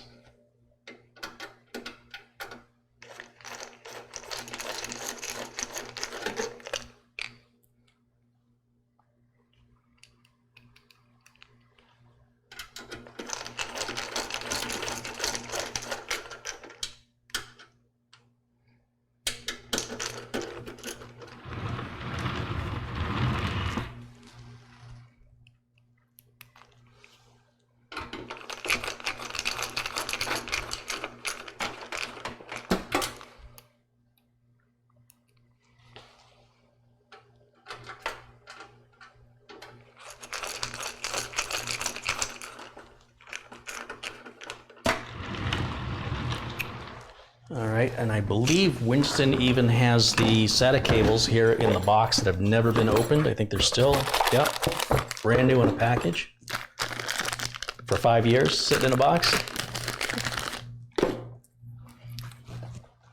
Cables are short, but that's good because this is a small case.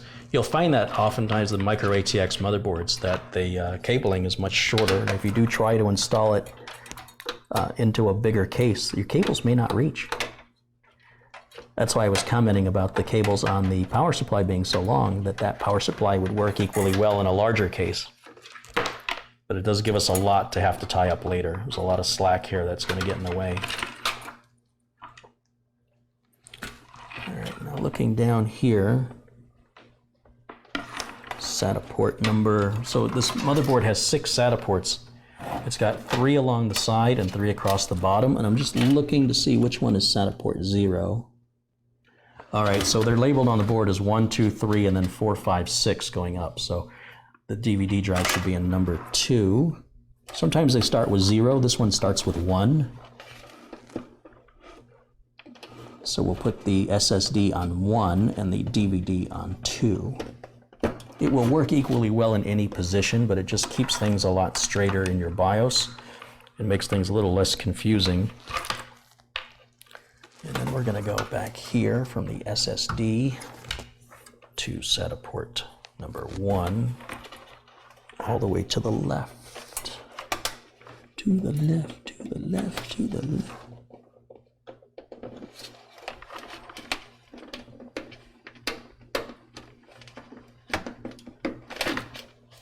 Gotta have the cable upside down, yeah. And these cables don't have any clips on them to hold them in place. They're just the old style SATA cables were, Dell and HP and the big manufacturers had a lot of problems of cables falling off, and encouraged the redesign of the cables to have the locking mechanism they have today. And it was the big manufacturers that really made that happen. Now, how it was designed that way out of the gate without already anticipating that being a problem with the previous years of experience that the engineers have had is baffling to me. I assume it had something to do with cost. It is frustrating when a company never has the time or the money to do something right the first time, but they always seem to find the time and money to fix it later at the inconvenience to the customer and at making the company look inept. I never quite understood that logic. Okay, that's everything. We're ready to power it on. I don't have to worry about my cables hitting my fan because the fan is sandwiched in there. And even this system is pretty quiet. At least it should be. Oh, I can hook this rear fan up while I'm here. Why not? We'll see if this fan is going to be too loud or not. Again, it's going to be a cheap system, so you got to adjust your expectations accordingly.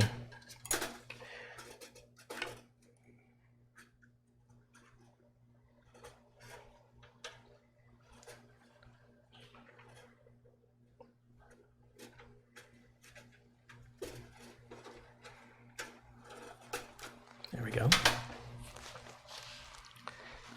And where do I have a fan header on this board? There's gonna be one somewhere. Doesn't there? Wouldn't you think they'd have one extra fan header somewhere on this board? Let's take a look with the flashlight and see if I can find one.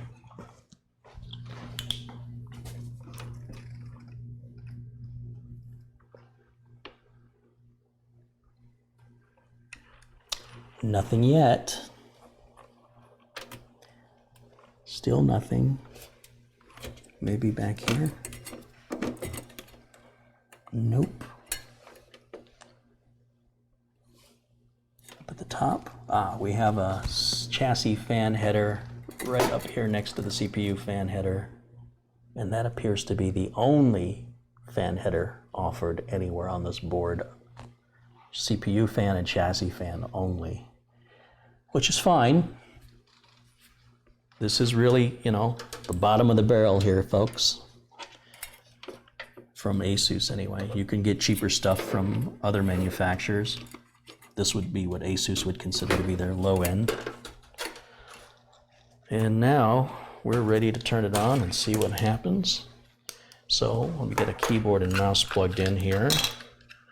We'll plug it in up front and we'll test those front USBs. Make sure my switch is turned on. And then what do we have for video out on this? Do we have HDMI? No, of course we're not going to have HDMI. We have DVI and VGA. I have a DVI to HDMI adapter right here. And then my HDMI cable is right here.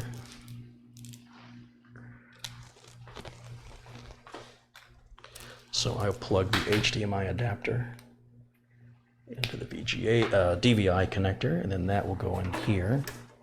And then this can go to my video capture card, so I can use your computer screen as the monitor for this system. Plug that in back here under input number 2. There we go. And then of course we need to give it power, which is why I've got this power cable sitting out here this whole time. Make sure switch is in the off position. Plug that in, come around here, plug it in here. Let me get my flashlight out of the way.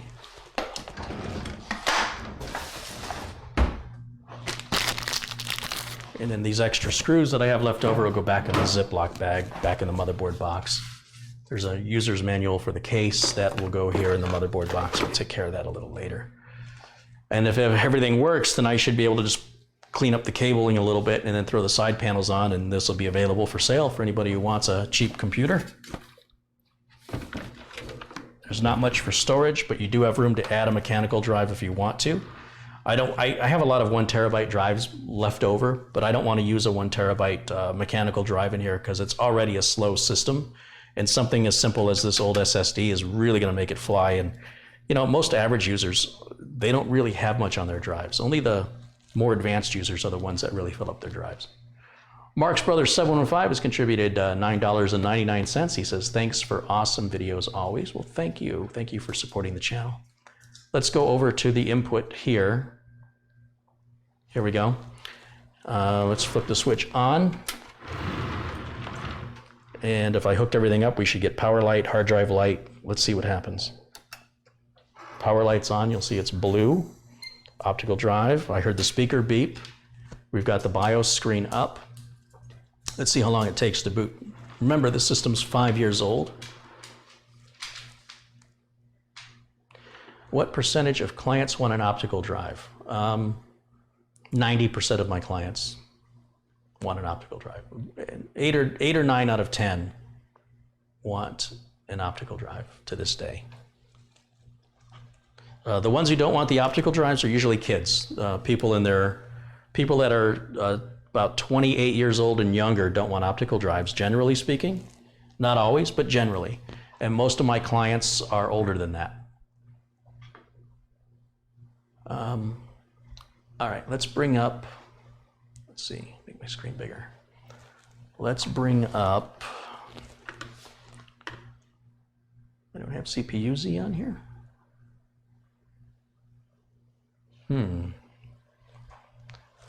All right, let me grab a flash drive and put CPU-Z on here. And we can take a look at the specs. You guys can see the specs on the system.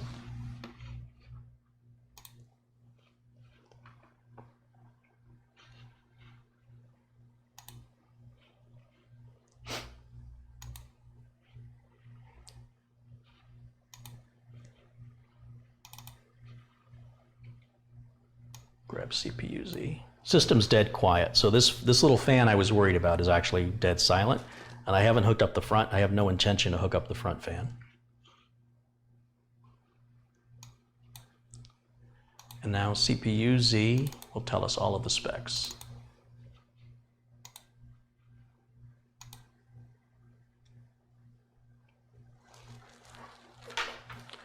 All right, so we're looking at an AMD A4 6300.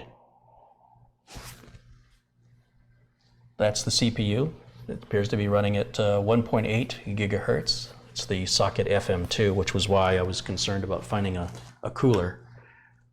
It's getting harder and harder to find a cooler for FM2 because it's been obsolete for some time. The main board, oh, I gotta use the right mouse. The main board is the Asus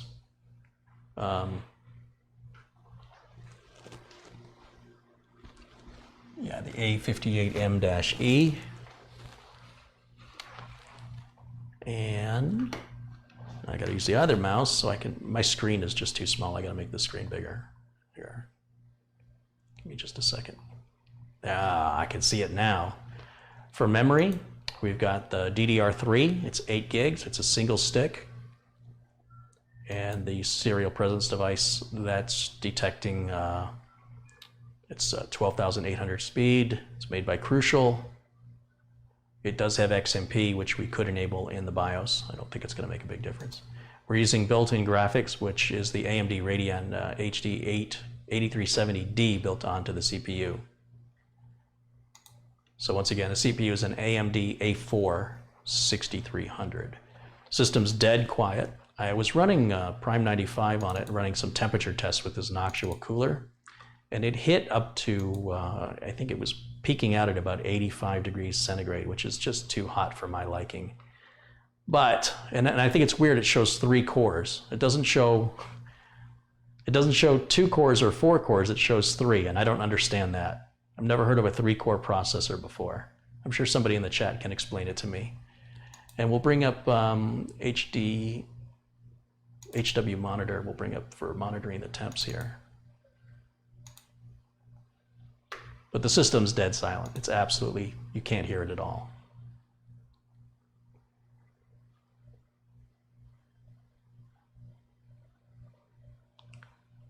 All right, there's our core voltages. There's a couple of temp sensors there. More voltages, voltages, voltages. I don't see anything else. GPU temperature. I'm guessing, let's see, there's a package temperature there. I just don't know which one represents the CPU, but I'll just leave that up on the screen and you guys can check that out. And in the meantime, let me go back over to the chat room because I haven't been able to see the chat room when I'm full screen like this, so I can read what's going on my side of things. And we'll let that run for a few minutes while we have a little chat.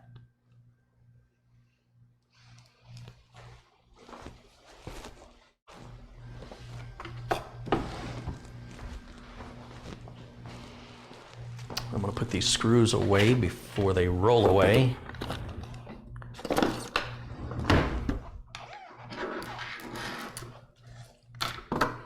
So there's a bunch of extra screws and standoffs, again, because the case manufacturer doesn't know what you're going to be putting in their case, but they give you enough to fill up every bay in the case. The case also doesn't have any removable PCI slots. They're not reusable. You have to bend the metal off and break it on the back to use these PCI slots back here. And again, it comes along with the price of the case. I can't emphasize that enough. You're paying less and you're getting less. For most of us, once the computer's built, you may not touch it again for many years, so it's just a minor inconvenience. But for other people that are more tech savvy and they're going to get in there and work on it more often, you do not want a case like that.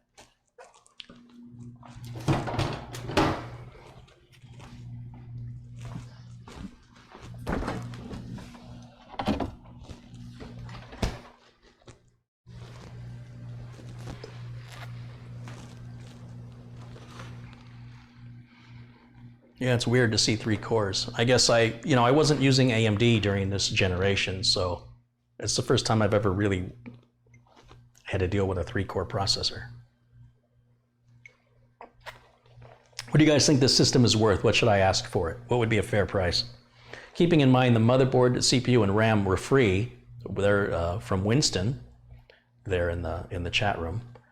But I did have to buy a case for, I have to look it up. Let's say it was $30. Power supply for $25, so that's $55. Optical drive is $20, so that's $75. And then I've got Windows 10 on here, which is another $100 for Windows 10. I can sell it a little less than that, or not include it at all, because this isn't activated yet. So this is just a trial of Windows 10. But if I include Windows 10, that's another $100. Carrie, that cheap case has a hard drive LED, so you have to be happy about that. Does it? I know I hooked up a hard drive LED, but I didn't see where it was. Oh yeah, right down, I can see it blinking right down here, right by the reset switch. I wish that reset switch was a little more recessed. It could be very easy to accidentally press that.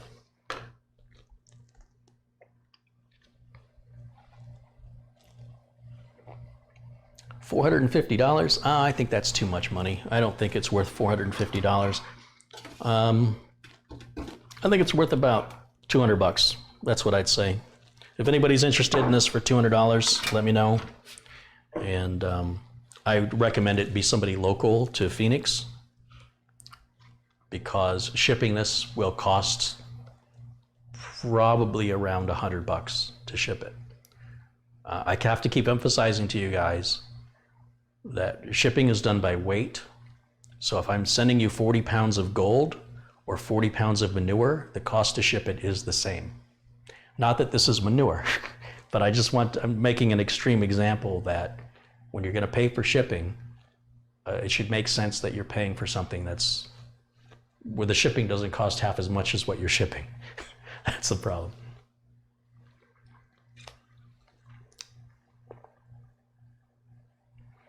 Loki says, I would only buy this for $95 max. Yeah, see, $95 won't even cover the cost of Windows 10. And $95 barely covers the cost of a brand new power supply. Like I say, the power supply, case, and the optical drive are $75. My cost, that's my cost. And then we're not even including the Noctua cooler. That Noctua cooler is 40 or 50 bucks. Even though it sucks, it's still $40 or $50 cooler. The chip is worth money, the motherboard's worth money, and the RAM module's worth money. So saying $95, if it was used and I pulled it out of a closet and it was 5 years old, I would understand, but that's all brand new parts. So I don't think that's a very reasonable price for what you're gonna be getting. But yes, if it was old and all these components were 5 years old and used, I think $95 would probably be about right.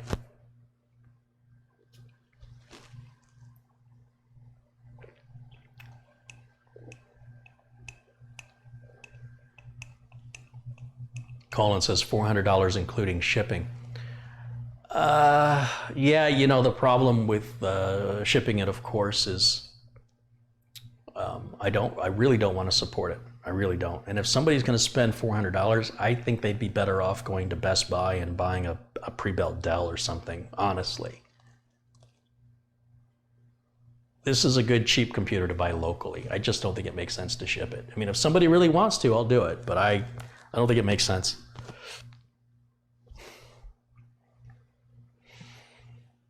Yeah, Mike is saying you can buy a refurbished Dell Optiplex on eBay under $150 that'll outperform this. Yeah, you're absolutely right. There are refurbished business computers, but you're not going to be able to upgrade them. You're not going to be able to add a graphics card. You're simply going to be limited because Dell puts them in a very small case and giving you a very small power supply. And for you to be able to upgrade it and have a solid state drive, you'll be spending at least another $100 to $150 for a proper case, power supply, and an SSD. Even a small 120 gig SSD is $25, $30. So it's going to add up. So that the idea that if you're just going to buy it, you never plan on working on it or adding anything to it, then you're right, going that way with a refurbished Dell that's off lease from a business. Yeah, you can find some really good deals there.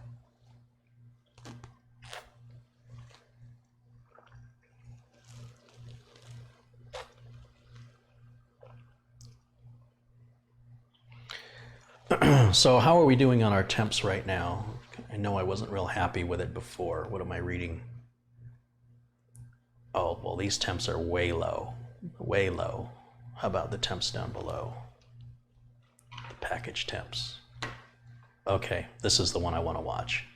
We're at 74, max is 77. That's actually not bad, especially for how quiet the system is. Now maybe it's because I haven't let it run long enough, or maybe it's because with it mounted into the case and with that rear fan blowing air out, maybe I'm actually moving more air.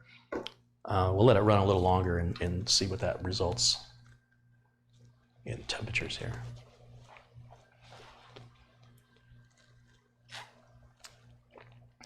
Dells are nice and they are upgradable. That's simply not true. Depends on the model of Dell. The cheap Dells are not upgradable, the expensive Dells are. When you compare an expensive Dell with this is a better deal. You can always build one cheaper than you can buy one, unless you want to buy one that's, you know, proprietary built with a proprietary power supply, proprietary case, and no upgradability, and you'll have to go to Dell for any repairs. It's a trade-off. Remember, Dell's got a big factory to pay for, distribution to pay for. They've got a lot of employees to pay for. Dell simply can't sell it cheaper than you can make it yourself, not without significant sacrifices to the repairability and upgradability of the machine. But that's why Dell makes an assortment of different computers. Some are upgradable and they cost a lot more.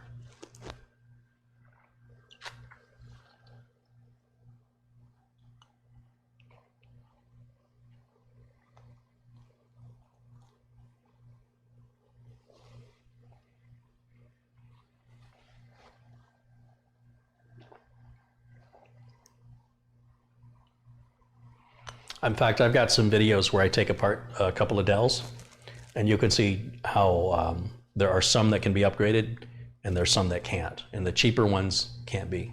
It's only the expensive models that can be upgraded.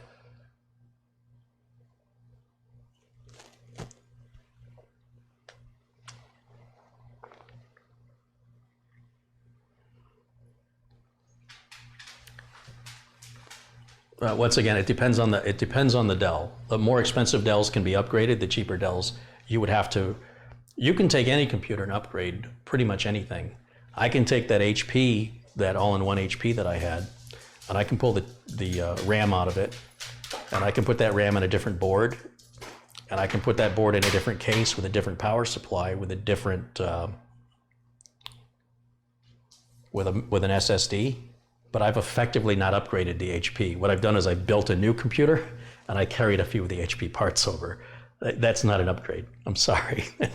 You're confusing an upgrade with a replacement. But yes, there are certain Dell models that you can work on. They do exist. But when people are looking for bargains, they're generally, especially on new computers, the really cheap new computers, those are the ones that are going to be limited with what you can do with them. But listen, whether there's some people that don't want to believe me because they see some other people on YouTube. I've been doing this for 27 years. I'm not just some rando on YouTube. So it doesn't really matter to me what you believe or how you spend your money. There's nothing in it for me. I'm just telling you how it is. If you choose to not see it that way, that's your choice. I won't argue with you about it. Do what you want to do. You can't not deny the experience I've had in 25 years or 27 years in the business. You cannot tell me I didn't see and experience the things I've seen and experienced because you watched a YouTube video. But like I said, you can't throw a blanket and say all Dells are upgradable or all Dells aren't. It's very much dependent on the model. And generally speaking, the more expensive the Dell is, the more likely it can be upgraded. But I will say the Dell XPS line was so convoluted. That was a machine I disassembled here. It was a $7,000 computer with such a bad design. Upgrading it was virtually impossible. You could add more storage, but you had to have the drive rails. Changing the video cards out would have been an extraordinary chore, and changing the cooling system was virtually impossible. So, you know, if you consider that upgradable, well, you and I have a different idea of what that means. Carrie, there's a Deep Cool Friesen TR4 air cooler for Threadrippers for $90 at Newegg. I can't send the link. Yeah. I'll have to look into that. I'll have to read the reviews on it and see if it's worth investigating. Winston says 5 years ago I paid $35 for that motherboard. Yeah, it was Asus's budget line.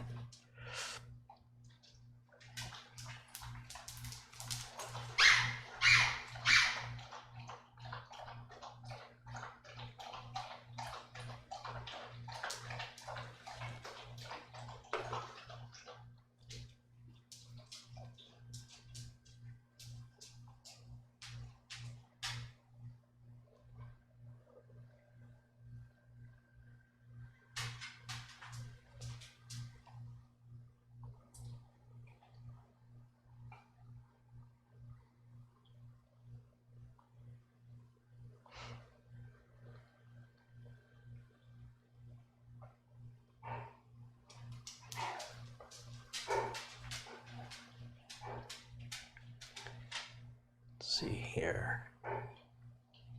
Patrick Russo says, I got a Dell Optiplex 16 gigs with 1 terabyte Core i7 3770 for $150 on eBay. Upgraded the power supply for $25 and added 128 gig SSD for $25. And I've got room for a GTX 1050. So your total on that, Patrick, is about $200. And I'm assuming you didn't pay anything for shipping. And this is identical in many ways to that for the same price without having to do any of the work. The SSD is already in, the power supply is already in, and this will take a 1050 with no problem with that power supply. So we're right back to square one again. The question will be, obviously the Core i7 3770 is a more powerful processor, and you also got the 1 terabyte hard drive and double the RAM. So that's a pretty good deal.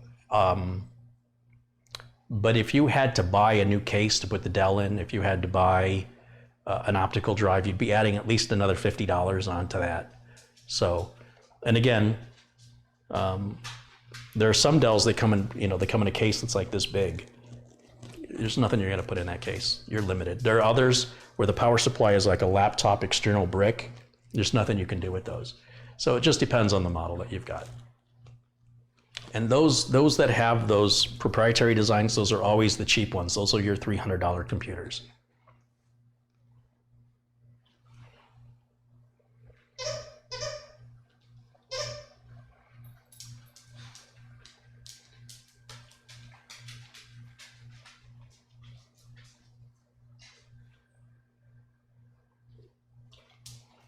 That A4 will not run too good with games. That depends on the games.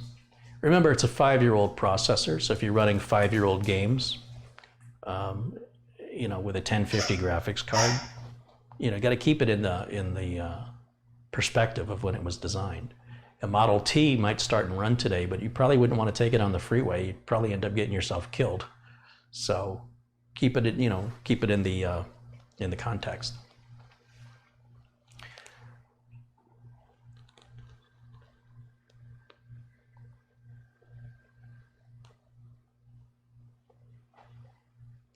So temperature-wise, we're at 80 degrees Celsius. It did climb up a little bit.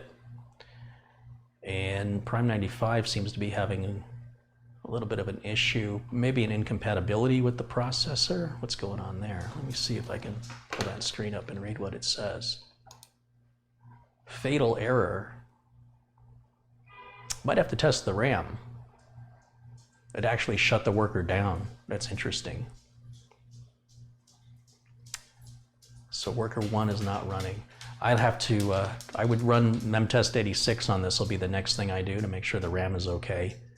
And then I would probably need to check to see if there's an incompatibility with Prime 95 and this version of Prime 95 and that AMD processor, which is also possible. Or there's something wrong. But it installed Windows without a hitch. Seemed pretty happy. I'll tell you what, let's do this. I'm going to shut this test down, because until I have that RAM checked, I don't know if it's anything to worry about. And let's just reboot it and see how long it takes to boot. So let's do a restart. And you guys can get your stopwatches out and see how long this takes to boot. as soon as we hit the BIOS, here we go, it just beeped.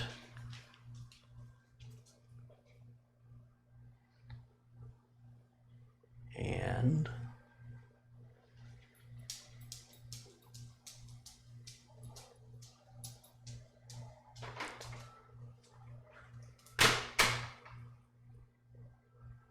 that's really not bad. I mean, for a 5-year-old computer. Now, granted, the Intel NUC I've got, that's also 5 years old, boots faster than this, but that costs 3 times more money than this, 4 times more money. So the more you spend, the more you're going to get. This is a budget machine. If you expect performance from a budget machine, then you and I have a different definition of the word performance. I think it runs admirably for a machine of this age with this processor. And for use by an average computer user doing web surfing, email, Word, Excel, typical consumer usage, it's great. And it's all modular and everything is repairable and fully upgradable. Patrick says he flipped the Dell for $325. Nice, Patrick.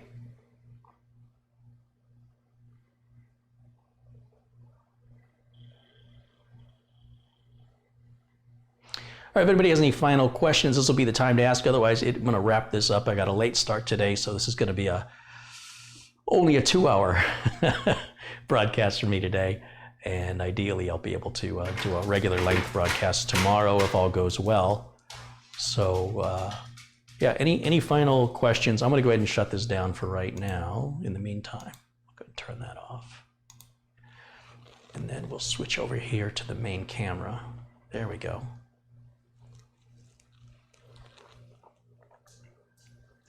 Somebody mentioned that the CPU fan was running a bit slow on the RPMs. I'd have to go in the BIOS and see if it's configured for quiet or standard or performance. I tend to set them to quiet, but I don't think I did anything with this BIOS yet. I updated the BIOS and I think I've left it at that. I can enable XMP. I can run memtest86, make sure the memory's okay. And then I can double check for any incompatibilities with Prime 95 and the A4 processor, which is, I'm leaning to an incompatibility. But I won't know until I do the research on it.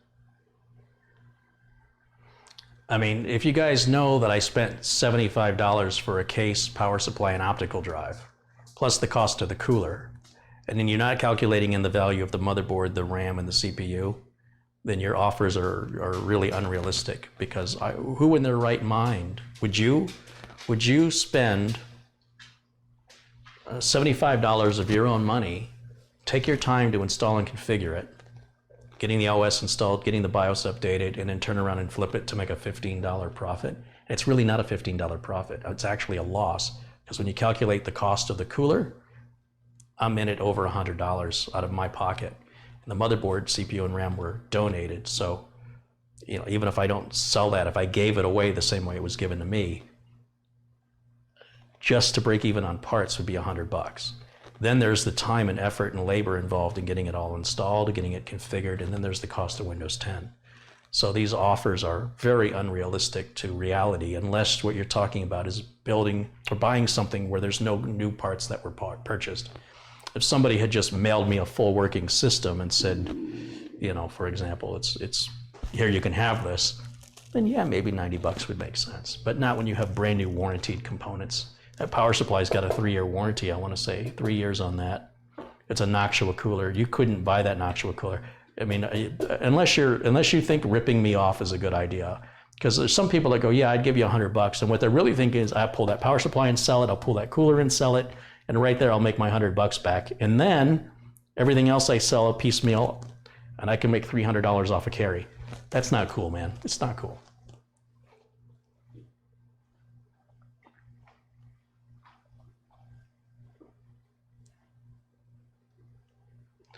But realistically, I think $200 is a fair price. for what it is. And like I said, it's, you know, with the brand new components and the and Windows 10. But you guys are, the people that are making those offers are probably people that pirate Windows 10 anyway. That's the kind of mentality I generally see from people that lowball. They don't have any ethics when it comes to stealing. Generally, there's exceptions, but just overall, the general sense that I get from people that are interested in nickel and diming are the people that will take, and they justify taking things. So Nick said $350. I think $350 is too much, Nick. I wouldn't feel comfortable selling it for that much money because I don't want to support it. So there's a certain amount I'm willing to take off to go, I never want to see this again. You agree to buy it, and in that agreement, you agree to never ask me any questions about it. I never want to see it. I don't want to hear from it. You know, it's yours. It's your benefit. It's your problem. I don't want to see it or hear from it ever again. So because of that, I'm willing to take less. If I had to support it for like, give it a year warranty or something, then yeah, I would probably charge $300 to $350 for the warranty, to include a warranty.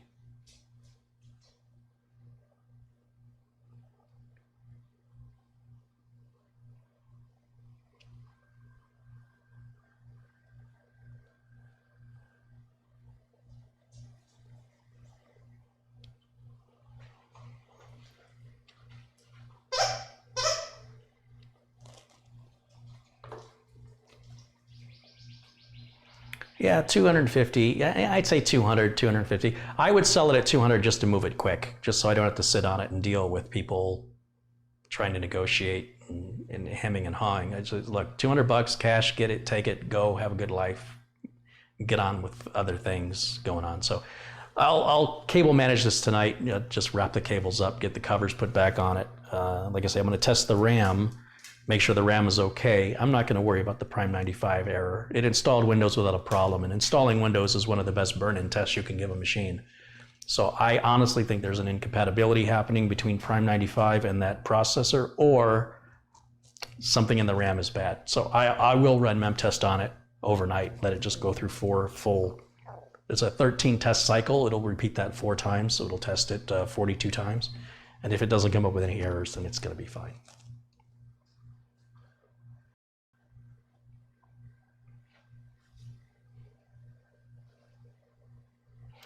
Oh, did I miss a contribution? I'm sorry. Let me go back up and look.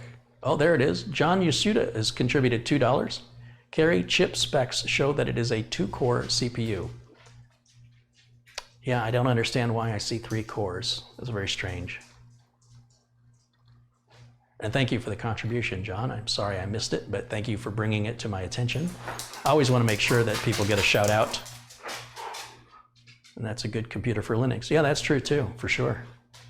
And that's why, you know, I would make Windows 10 an option, because it would almost double the price. Well, not quite double it.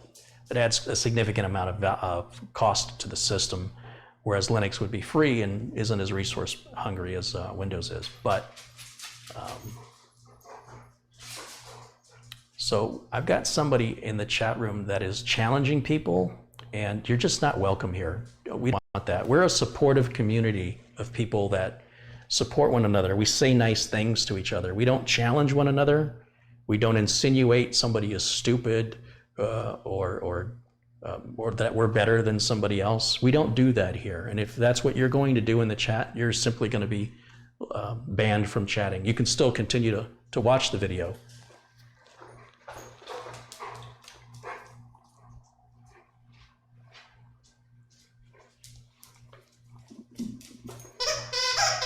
And we had a little bit of a hiccup there, but we're back. So anyway, yeah, I want to emphasize that the proper behavior in the chat room is that we support one another. And if you can't do that, then you're certainly welcome to watch. But having people try to prove how smart they are, we're not interested in that here. It's not a competition.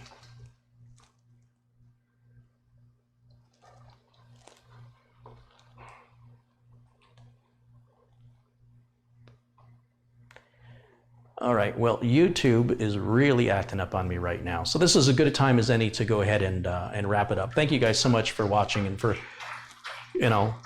400 of you out of 402 people watching. Well, there was 400, well, I don't basically what I was trying to say is we had a couple of people that just don't want to follow rules, or they think they're better than everybody else. And apart from that, we've had a great stream. And so thank you guys. The vast majority of you have been supportive and kind and show support to one another. I do appreciate it. And I appreciate my mods not being too heavy-handed. You know, I'm the one that ended up doing that because I got tired of it. But I'd rather, you know, that falls on me in situations like that than you guys overreacting, because we've had a little issue with some of the mods overreacting. So you guys did a really good job with that, and thank you the way you handled it.